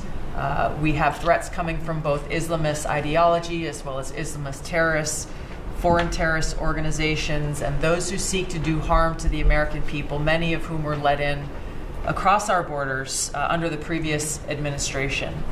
We are focused on these tasks and this imperative for the American people, and just appreciate your leadership, Mr. President, in empowering us to be able to conduct this service. Merry Christmas. Thank you very much. Thank you. Merry Christmas. Merry Christmas. Say it loud and clear. Lee? Mr. President, your team at the Trump EPA has been crushing it all year to fix the big mess that we inherited and deliver amazing results for the American people. I've had the opportunity to visit all 50 states since confirmation earlier this year, and to hear from real people where they meet, where they live, and to bring their great ideas and their asks back to us to be able to deliver for them. At the Trump EPA, we have proven that you can both protect the environment and grow the economy. On the environmental front, since you were sworn in earlier this year, we have averaged a big environmental accomplishment every single day. On the 100th day, the 200th day, the 300th day of your presidency, each time we released a list of our top 100 environmental accomplishments. That has included a historic LA wildfire cleanup that you ordered us to complete in record time, which we did, and the Army Corps, under the leadership of our great Secretary of War, did their part as well. The federal government completely did all of the work needed to allow these residents and businesses to be able to rebuild, but poor leadership at the local and state level, unfortunately, is still resulting in these property owners unable to rebuild, and it's wrong. We also were able to reach an agreement with Mexico to be able to implement a plan to permanently end a decades-old raw sewage crisis on the southern border with Mexico. And Secretary Rubio and his team, Chris Landau, Ambassador Johnson, they've been amazing to get that done. On the deregulatory front, we have proudly launched a massive blitz that amounts to the largest deregulatory effort by any agency in the history of the United States. To put some perspective on it, in 1 year, at one agency, we will do more deregulation than entire presidencies have done across all agencies. It's incredible. You could go back across 4-year terms to 8-year terms. You've never seen this much deregulation. One agency, 1 year. In fact, when finalized, the proposed rescission of the 2009 Obama EPA endangerment finding amounts to the largest deregulatory action in the history of the United States of America. From fixing the agency's definition of waters of the United States, which is important for our farmers, our ranchers, and other landowners, to the effort to end electric vehicle mandates and promote consumer choice, eliminating regulations designed to eliminate entire sectors of our energy economy. We're thinking big and we're delivering big. We have reduced terrible derailments on diesel exhaust fluid systems. We're getting water moving faster, new pipelines and power plants built, and we're helping to unleash energy dominance. Mr. President, on the operational front, we have significantly reduced the size of the agency workforce, and we are accomplishing more with less. It's all about priorities, and our focus is on fulfilling our statutory obligations, helping to fast-track project approvals that were taking way too long, and closely following the law, as well as key Supreme Court decisions like Loper-Bright that overturned the Chevron doctrine. We inherited massive backlogs that we have been eliminating all year long. We've been implementing your executive order to end COVID-era remote work. We consolidated real estate, canceled expensive media subscriptions, and closed a Biden EPA museum that none of you knew even existed. I'm sure none of you actually visited. To put it another way, In 2024, the Biden EPA obligated and spent over $60 billion in 1 year, an agency with an operational budget of about $10 billion a year. In their own words, caught on camera, they were tossing gold bars off the Titanic, wasting precious tax dollars to pay off well-connected Obama and Biden officials. And they were doing it without any apology or regret. The Biden EPA, in fact, was amending grant agreements just days before you came into office to reduce agency oversight. But this year, 2025, at the Trump EPA, similar theme that you'll hear from everyone around this table. With our actions canceling wasteful grants and implementing other measures just mentioned, we have saved $30 billion. They spent over $60 billion. We have saved over $30 billion. The bottom line, by the way, is that the Green New scam is dead. It's a new day at the EPA where we will protect the environment and grow the economy. We will deliver on the Trump mandate every day. And we will fight with just one constituency front of mind, and that is the American people. Thank you, Mr. President, for being willing to take a bullet for this country. And if you were to ask me what I'm grateful for, whether it's a Thanksgiving, it's a Christmas, a Hanukkah, a New Year's, any time of year, the fact that this president, after 4 years serving in office, he could have just left it in the rearview mirror and went on to really enjoy retirement. But he is willing to take a bullet for all of you tuning in at home because he believes in his flag, our freedom, our liberties, and to save the greatest country in the history of the world. So I'm grateful this holiday season for you, Mr. President. You're willing to take a bullet for all of us, and by all of us, it's the American public. Thank you. Mr. President, good morning, everyone. Well, in spite of the fact that your charge to me is to fire myself, we've really been incredibly hard at work making sure that we can return education to the states. And as I sit and listen to all the emergencies that we are addressing in this country, from the economy to our borders to everything that we're doing, I would say, sir, that if we do not fix education in our country with this hard reset that you are expecting, I think the greatest national emergency we could face is our education. Because if we are not going to educate our children, we're going to continue to fall behind the rest of the world. When there are only 30% of 12th graders, 8th graders, and 4th graders that can read at proficiency level, that is an incredibly harsh statement to make about our country. And you told me when you first were elected president, and you looked at, I think, right after you took office, the first NAEP scores, which is Nation's Report Card, came out and showed how far down we were in educational proficiency in our country. And not only the NAEP scores, but the international scores as well, showed us about third from the bottom. You told me you were not only embarrassed, but you were angry about this, and that we had to do something to change this in our country. And we took a hard look at it, and you absolutely said the bureaucracy of education in Washington is keeping its thumb on preventing growth, what we should have, because it's best handled at the state level. Letting states put their programs in place, and some states are going to do it a lot better than others. But it's not going to happen from Washington, D.C. And when I hear things like, well, with no disrespect to any other country in the world that have really great programs, Germany, Sweden, Norway, I hear about this all the time. Point of fact is, they're this big. The United States is this big. We can't do it from Washington, D.C. It has to be done at the state level.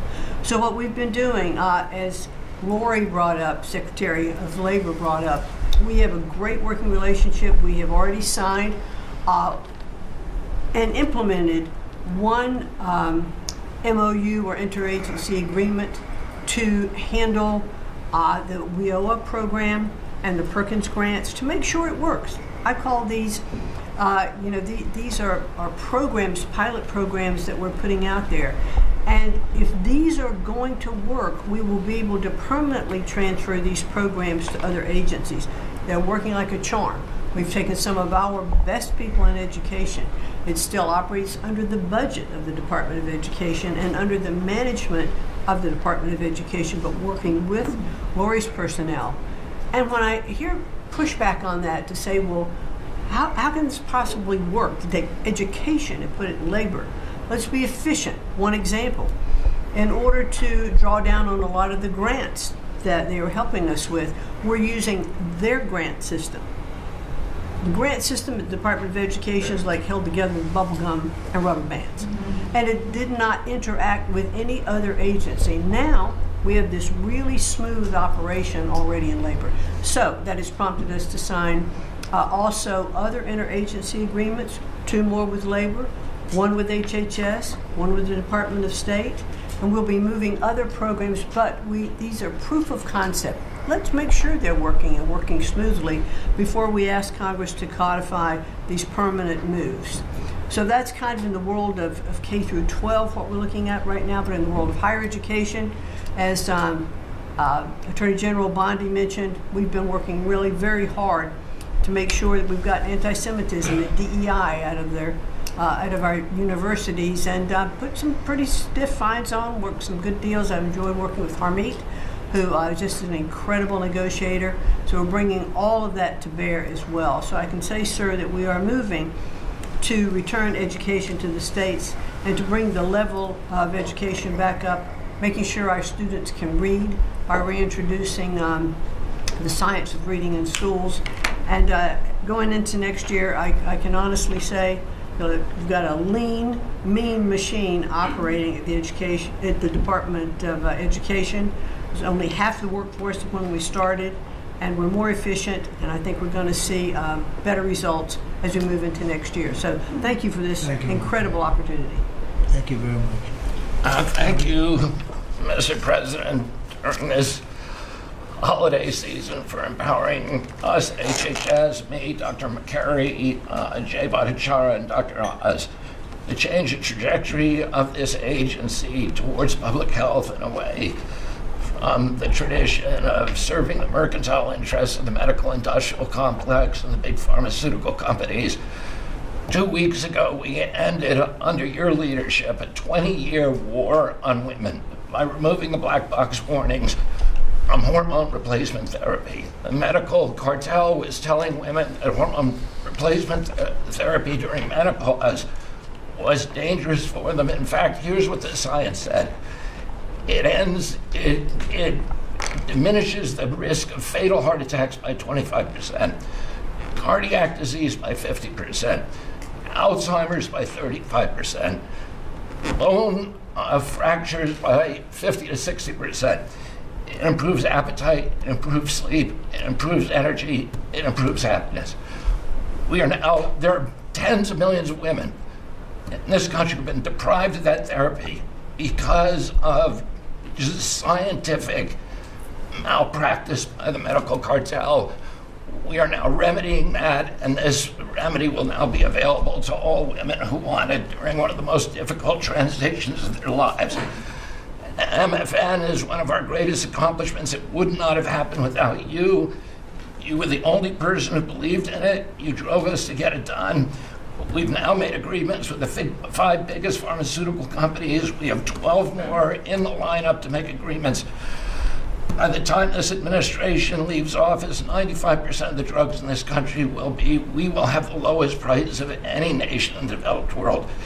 Americans are already getting the benefits from these. These companies are already lowering these prices dramatically, as you've noticed. And then this week, Howard at the Department of Commerce and Jameson at the U.S. Trade Representative made a bargain with Great Britain to raise their drug prices in conformance with your promise that the Europeans would raise theirs to counterbalance us lowering ours, and therefore we would keep intact the ecosystem of innovation and protect innovation. So congratulations on that, Mr. President. When you first asked me to take this job, one of the first contacts we made was with a leading health economics professor at Harvard. And we asked him what's the one innovation that we could do that would most dramatically improve the health care experience for the average American. And he said there's no contest, it's to get rid of prior authorization. Thanks to your leadership, we were able to convene the largest insurance companies in this country and do something that every administration, every Congress has promised for the past 30 years. We actually got it done. We convened the insurance companies representing 280 million Americans and got them to agree, most of them by January of 2026, for 2 months from now, to remove prior authorization for most of their procedures, for all the procedures we want them removed from. And that means that American patients at the point of care will be able to get an answer immediately. If your doctor says you need knee surgery, you will know before you leave that doctor's office whether your insurance company will pay for it or not.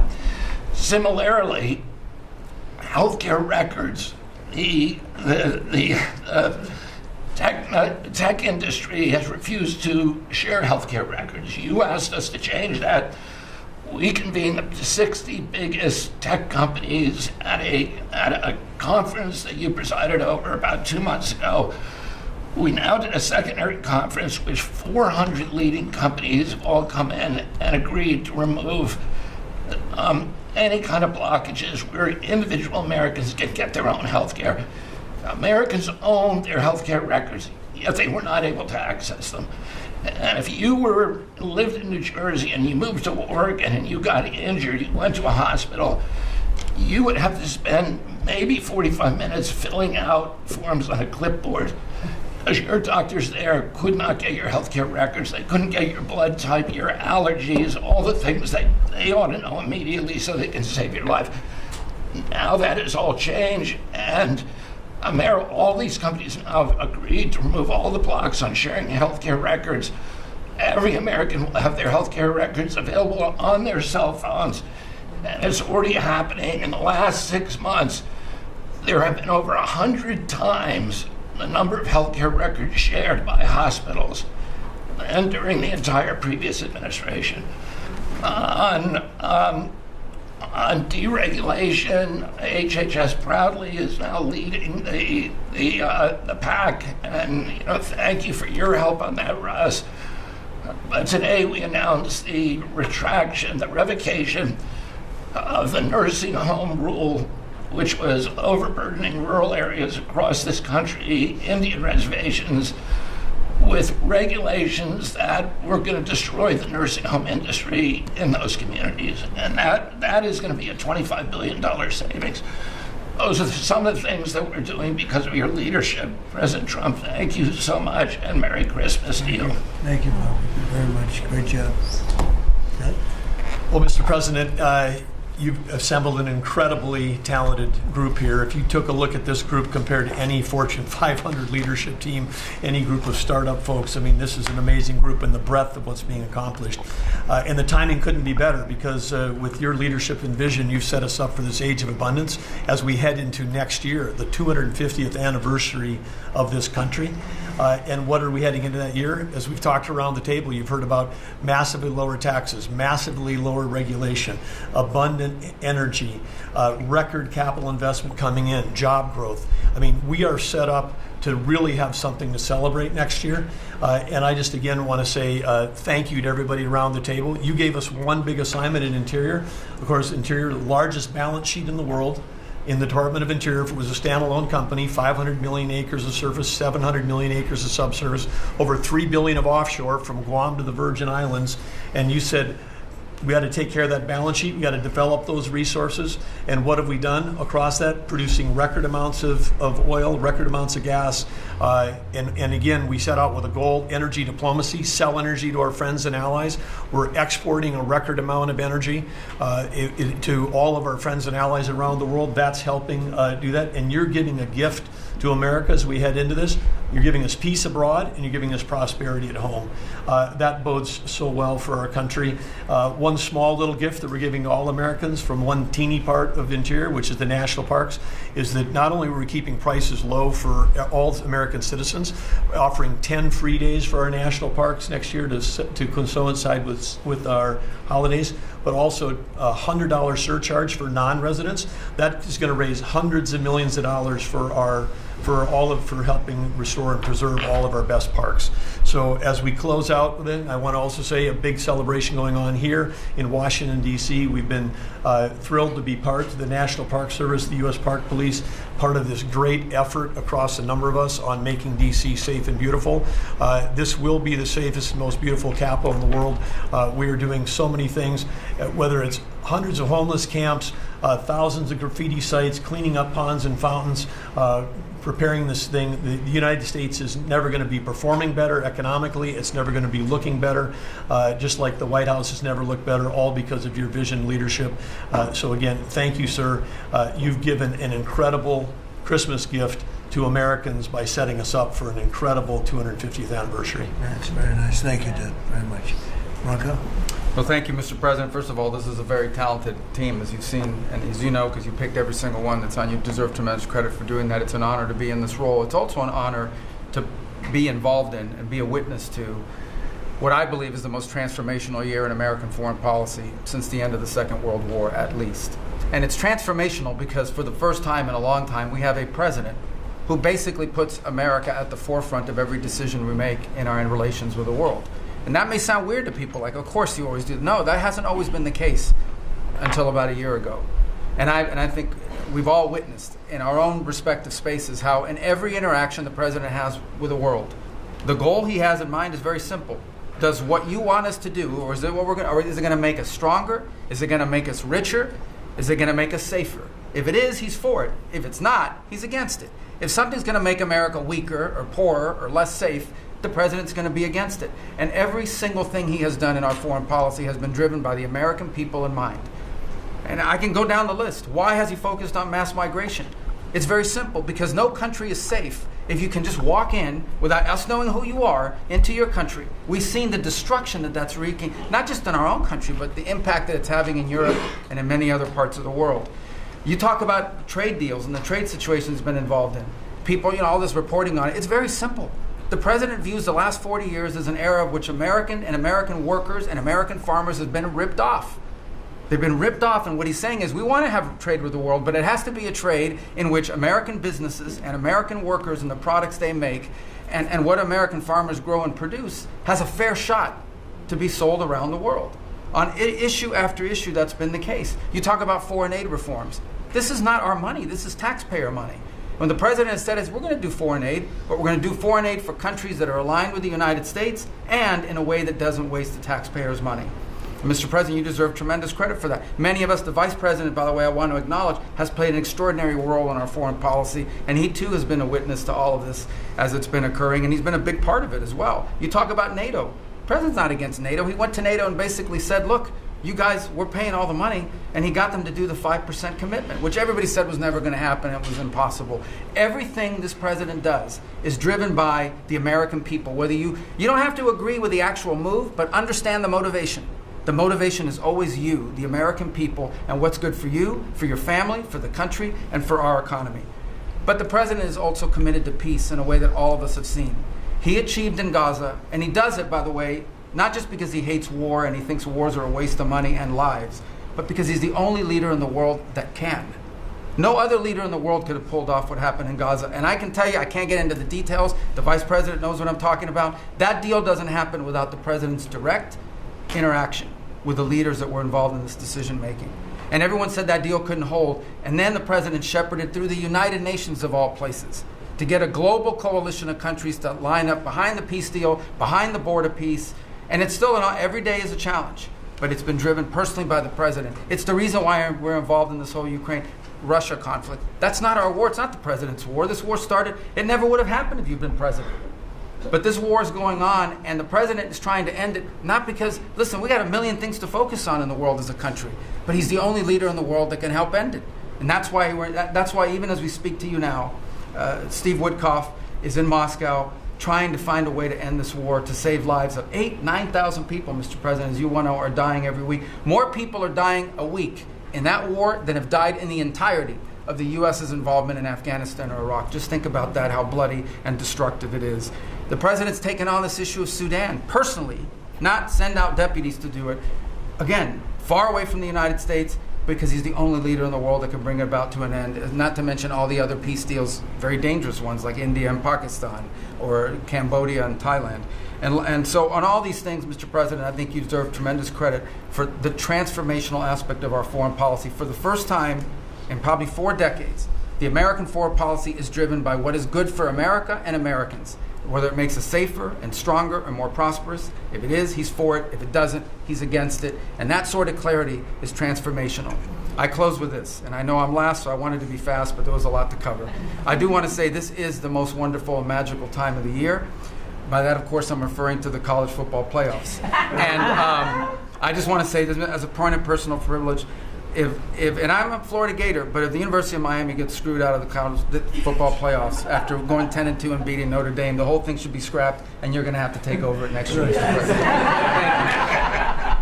great. Well, thank you all very much. It's terrific. I hope it wasn't too long, but it was very concise, and we've done a lot. This group has done a lot. Amazing. Everybody at this table has done a fantastic. And Susie, thank you for doing a great job, as our chief has said. First female chief of staff in the history of our country, which is pretty amazing when you think of it, right? And she's the best. Thank you very much. Great job.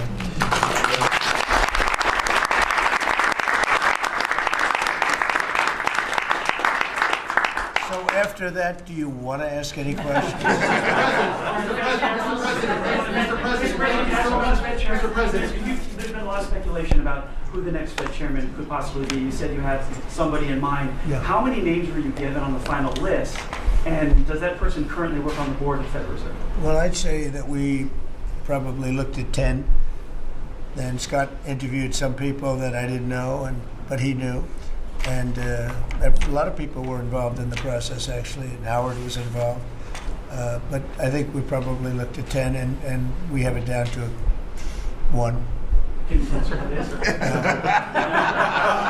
want to ask you about Elon Musk, if I could. You talked about Elon Musk. You had him in dinner here in the White House. Is he now back in your circle of friends? Well, I really don't know. I mean, I like Elon a lot. He was a very, he really helped during the election with his endorsement. He felt strongly. Look, we had one problem. You know, I didn't want to have everybody have to have an electric car, and he makes electric cars, and yeah, I think we get along well. You know, on affordability, when you talk about affordability, is going forward, are the American people, do you believe, getting impatient with the reforms that you're making? They talked about I think they're getting fake news from guys like you. Look, affordability is a hoax that was started by Democrats who caused the problem of pricing, and they didn't end it. They lost in a landslide. We won every swing state. We won the popular vote. We won everything. You take a look at districts, it was 2,750 to 525. Because that was an affordability problem. We brought it down. Look at energy. Look at the gasoline price. That's like the simplest, and it's the biggest. Because if energy comes down, everything comes down. That's the way it works. We are going to be at 250. You said 199 in some places in the country, right? You said it. I didn't say it. And they won't check you. They'll check me. So, I like to use your number. 199 a gallon. Unthinkable if you go back a year and a half ago. It's unthinkable. So now we're bringing the prices down, way down.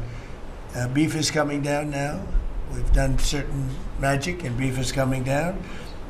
But we inherited horrible prices. We inherited really the worst inflation in history. We inherited that. When I came in, that's what he had. And we fixed inflation.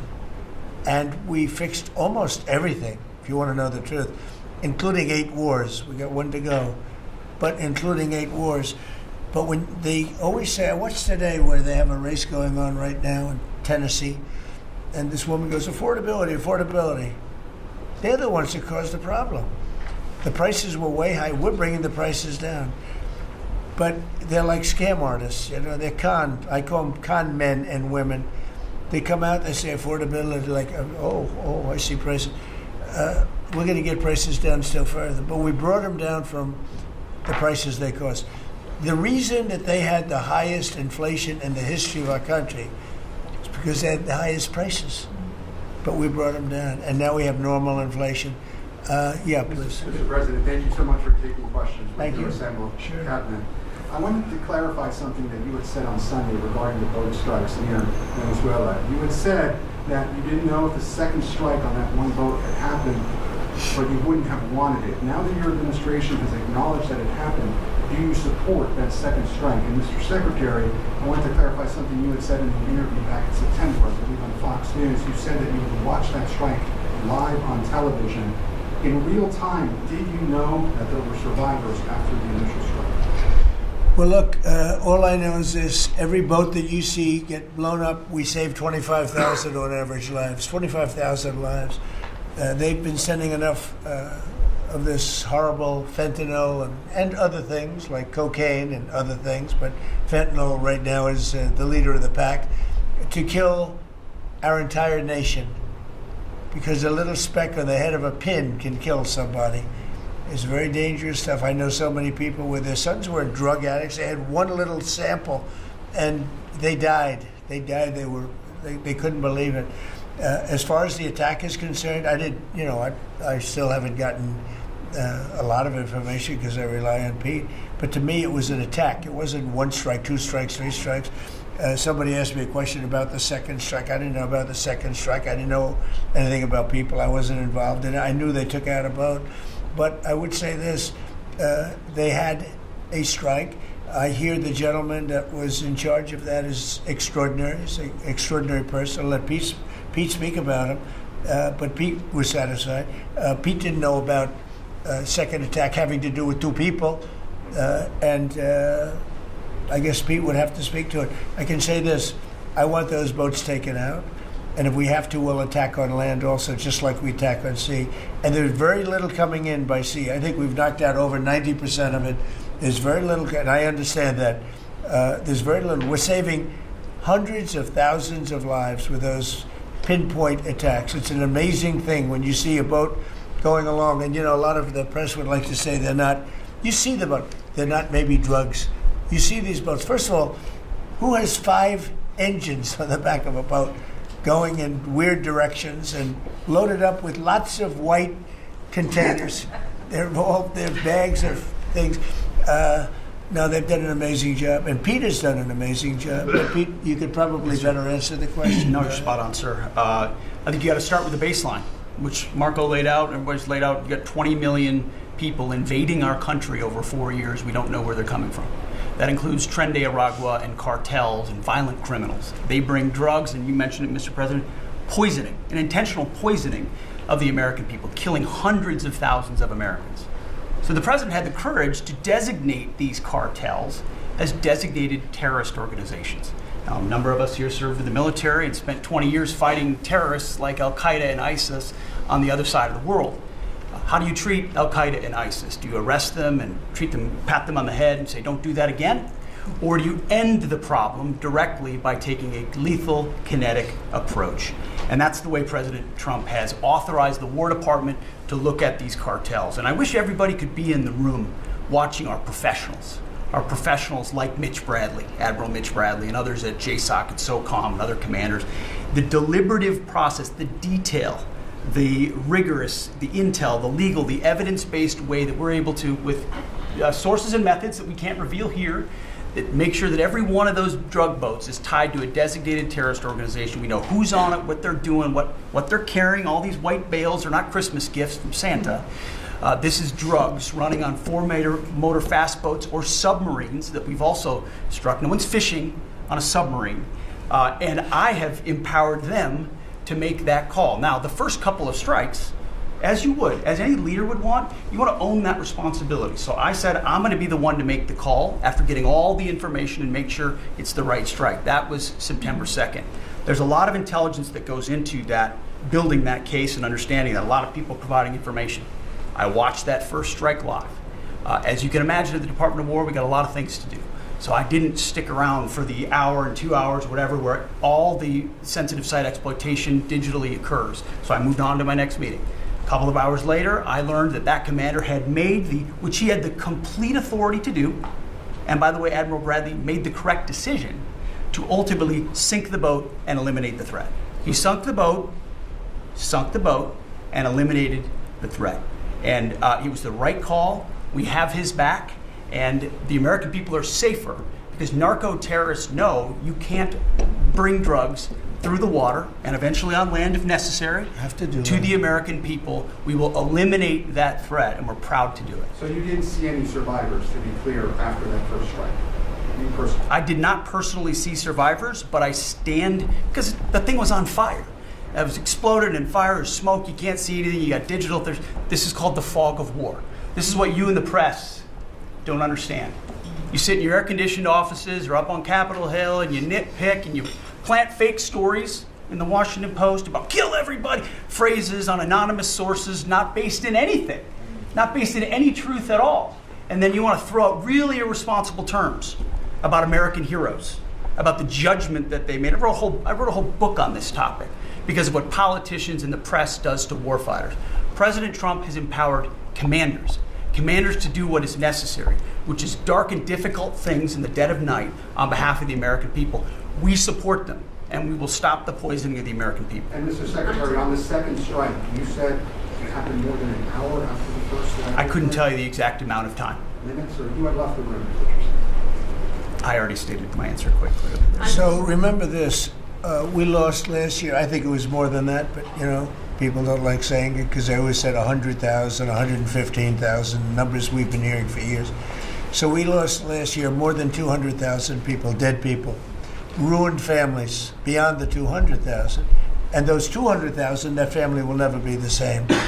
But these people have killed over 200,000 people, actually killed over 200,000 people last year. And those numbers are down. Those numbers are down. They're way down. And they're down because we're doing these strikes, and we're going to start doing those strikes on land too. The land is much easier. It's much easier. And we know the routes they take. We know everything about them. We know where they live. We know where the bad ones live. And we're going to start that very soon too. Mr. President, thank you so much, Mr. President. And you know what? When we start that, we're going to drive those numbers down so low. And then you're going to have families be able to live without the fear of their son or daughter just having a pill to have a little fun and ending up dying within a period of 60 seconds, right? No, we're not going to let that happen. We're not going to let it continue to happen. What Biden did to this country by allowing all these people, and I call them animals in many cases, I think they're animals, to come into our country and destroy our country and let all those drugs pour in, let people just walk across the border like it was nothing. You look at them, a lot of them, you say, oh, let's not discriminate. I'm not talking about color. I'm just talking about you look into the eyes of some of these people. We're smart. And you see a killer. Come on in. Just come on in. 11,888 murderers. Many of them committed more than one murder. He allowed them into our country, totally unvetted, totally unchecked. But he also allowed drugs to come in at record numbers. And hundreds of thousands of people a year died. And we're taking those son of a bitches out, yeah. Thank you so much, Mr. President, for taking your questions. I think this is the most transparent administration I've ever seen. I'm impressed by these people. I'll tell you, how strong are you? You've been holding it for 2 hours. There are very few physically. There are very few people who could do it. I'm very proud of you. I have no idea who you are, but you're strong. Thank you, Mr. President. Mr. President, last week, militia groups in Iraq attacked the Christian region's gas field, the largest gas field, which even the U.S. companies invested in the energy sector in the Christian region. And the Christian Prime Minister requested the United States to provide them some sorts of means and defense systems in defending their civilian infrastructure and U.S. investment in the Christian region. Are you willing to providing them this support? And if I had this question, tomorrow the United States is going to open and inaugurate. Can you speak louder? Yeah, of course. Is that possible? You're the most gentle, beautiful voice, but you're a gentle person. Go ahead. Just take fewer words and louder. Yeah, sure. I'll repeat my first question. Last week, the Iraqi militia groups attacked one of the largest gas fields in the Christian region of Iraq, which even the U.S. companies have invested in these gas fields. Yeah. And then, are you from Iraq? I'm from Kurdistan, Iraqi Kurdistan. Yeah. I'm working for Ruda Media Network. And the Kurdistan Region Prime Minister, he requested the United States to providing them some sort of defense system to defending these gas fields and U.S. investment in the Kurdistan region. Are you willing to helping them? Well, we'll look at it. I heard about it, and I'm hearing about it more now, frankly. It wasn't at the top of my list. It's a very unusual question, I think, but I assumed you're from the area, and to you it's a very important question, and to me it is also, because people are being killed. I will say this, Iraq has been much different in terms of us than they were prior to us taking out the nuclear capability of Iran. You know, Iran has gone down many, many steps in terms of its fear factor. They were the bully of the Middle East, and they're really not the bully of the Middle East anymore. And Iraq was being bullied by Iran. You know, we had a president that thought it was brilliant to blow them up, and they blew them up, and all of a sudden, instead of having a power that was basically equal to Iran, they had Iran ruling the Middle East for a long period of time. But Iraq, from the day we hit them with those B-2 bombers and knocked out and obliterated, because CNN said, well, maybe it wasn't total obliteration. Well, it turned out it was totally obliteration. It was every single one of those missiles hit its target. It was actually amazing, but it was wiped out, totally wiped out. I will tell you, Iraq has been a much friendlier place. They talk to us. The Prime Minister actually nominated me, along with about 78 other countries, for the Nobel Prize. I'm the only one that was nominated by almost 100 countries that didn't get it. But that's okay. But I saved a lot of lives. But Iraq nominated us for the Nobel Prize, and that was a great honor. You know, we didn't expect that from Iraq. Iraq has been a much different place since the taking out of Iran the nuclear capability. Yeah, let's get to another question. The meeting, Here we go. This guy's a beauty. Secretary Rubio mentioned the meetings ongoing in Russia today. Do you have any update from Mr. Witkoff or Mr. Kushner on that? No update, because I've been spending too much time with you. I mean, we're spending a lot of time in here. We wanted to do this you talk about being open and transparent. This has to be the most transparent administration in history. We spent a lot of time answering your questions and giving you a lot of good results. I mean, I think everybody here gave you good results. But no, I don't. I will have after I leave here. But do you hope for a breakthrough, or is it not quite at that stage? I don't know. Look, I don't know. All I can tell you is that we're trying very hard to save 25 to 30,000 people, mostly men, mostly soldiers, every month. 25,000 to 30,000 soldiers. It's impossible. That's half a stadium. Take a big football stadium. Take half of those people in a stadium, and they're wiped out. They're killed every month.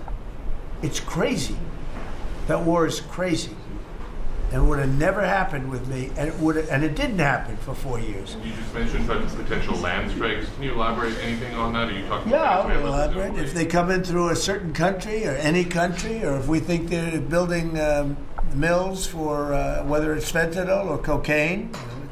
I hear Colombia, the country of Colombia, is making cocaine. They have cocaine manufacturing plants, okay? And then they sell us their cocaine. We appreciate that very much. But yeah, anybody that's doing that and selling it into our country is subject to attack. So not necessarily just Venezuela? No, not just Venezuela, no. Venezuela's been very bad. Venezuela's been really bad in something else, probably worse than most, but a lot of other people do it too. They would send murderers into our country. They would empty their jails into our country. They sent people into our country that we don't want. They sent their drug dealers and their drug people into our country. They sent people from their mental institutions into our country, and we're getting them out. That was bad. That was real bad. And they also sent drugs. Yeah. On Tim Walz, Mr. President, do you think he should resign over the fraud scandal in his state? That who should? Tim Walz, over the fraud scandal in his state. Look, I think the man's a grossly incompetent man. I thought that from the day I watched J.D. destroy him in a debate. I was saying, who was more incompetent, that man or my man? I had a man and he had a man. They were both incompetent, and I had a man and a woman. I thought she was very incompetent too, but now she's leading the field, and I think she's leading the field in this for the nomination. Anyway, look, that's up to them. That's up to the Democrats. You know, the problem with them is they have really bad policy. And I'm not going to say what it is because I don't want them to change it necessarily because I want to run against it, whether it's not going to be me, it's going to be somebody that's going to probably sitting at this table. Could be a couple of people sitting at this table. Could be a couple of people running together sitting at this table, you know. But I want them to win because we've done a great job for this country and I want that to be carried forward. And, you know, I think we have a tremendous bench, really a tremendous bench. But no, I think that Waltz is a grossly incompetent man. There's something wrong with him, okay? There's something wrong with him. And when you look at what he's done with Somalia, which is barely a country, you know, they have no anything. They just run around killing each other. There's no structure. And when I see somebody like Ilhan Omar, who I don't know at all, but I always watch her for years. I've watched her complain about our Constitution, how she's being treated badly. Our Constitution, the United States of America, is a bad place. Hates everybody, hates Jewish people, hates everybody. And I think she's an incompetent person. She's a real terrible person. But when I watch what is happening in Minnesota, the land of 1,000 lakes or however many lakes they have, they got a lot of lakes, but this beautiful place, and I see these people ripping it off, and now I'm understanding, and you're going to look at that, Scott, I hear they ripped off Somalians, ripped off that state for billions of dollars, billions, every year, billions of dollars, and they contribute nothing. The welfare is like 88%. They contribute nothing. I don't want them in our country, I'll be honest with you, okay? Somebody would say, oh, that's not politically correct. I don't care. I don't want them in our country. Their country's no good for a reason. Their country stinks, and we don't want them in our country. I could say that about other countries, too. I can say it about other countries, too. We don't want them to hell. We have to rebuild our country. You know, our country's at a tipping point. We could go bad. We're at a tipping point. I don't know if people mind me saying that, but I'm saying it. We could go one way or the other, and we're going to go the wrong way if we keep taking in garbage into our country. Ilhan Omar is garbage. She's garbage. Her friends are garbage. These aren't people that work. These aren't people that say, let's go, come on, let's make this place great. These are people that do nothing but complain. They complain. And from where they came from, they got nothing. You know, they came from paradise and they said, this isn't paradise. But when they come from hell and they complain and do nothing but bitch, we don't want them in our country. Let them go back to where they came from and fix it. Okay. Thank you very much, everybody.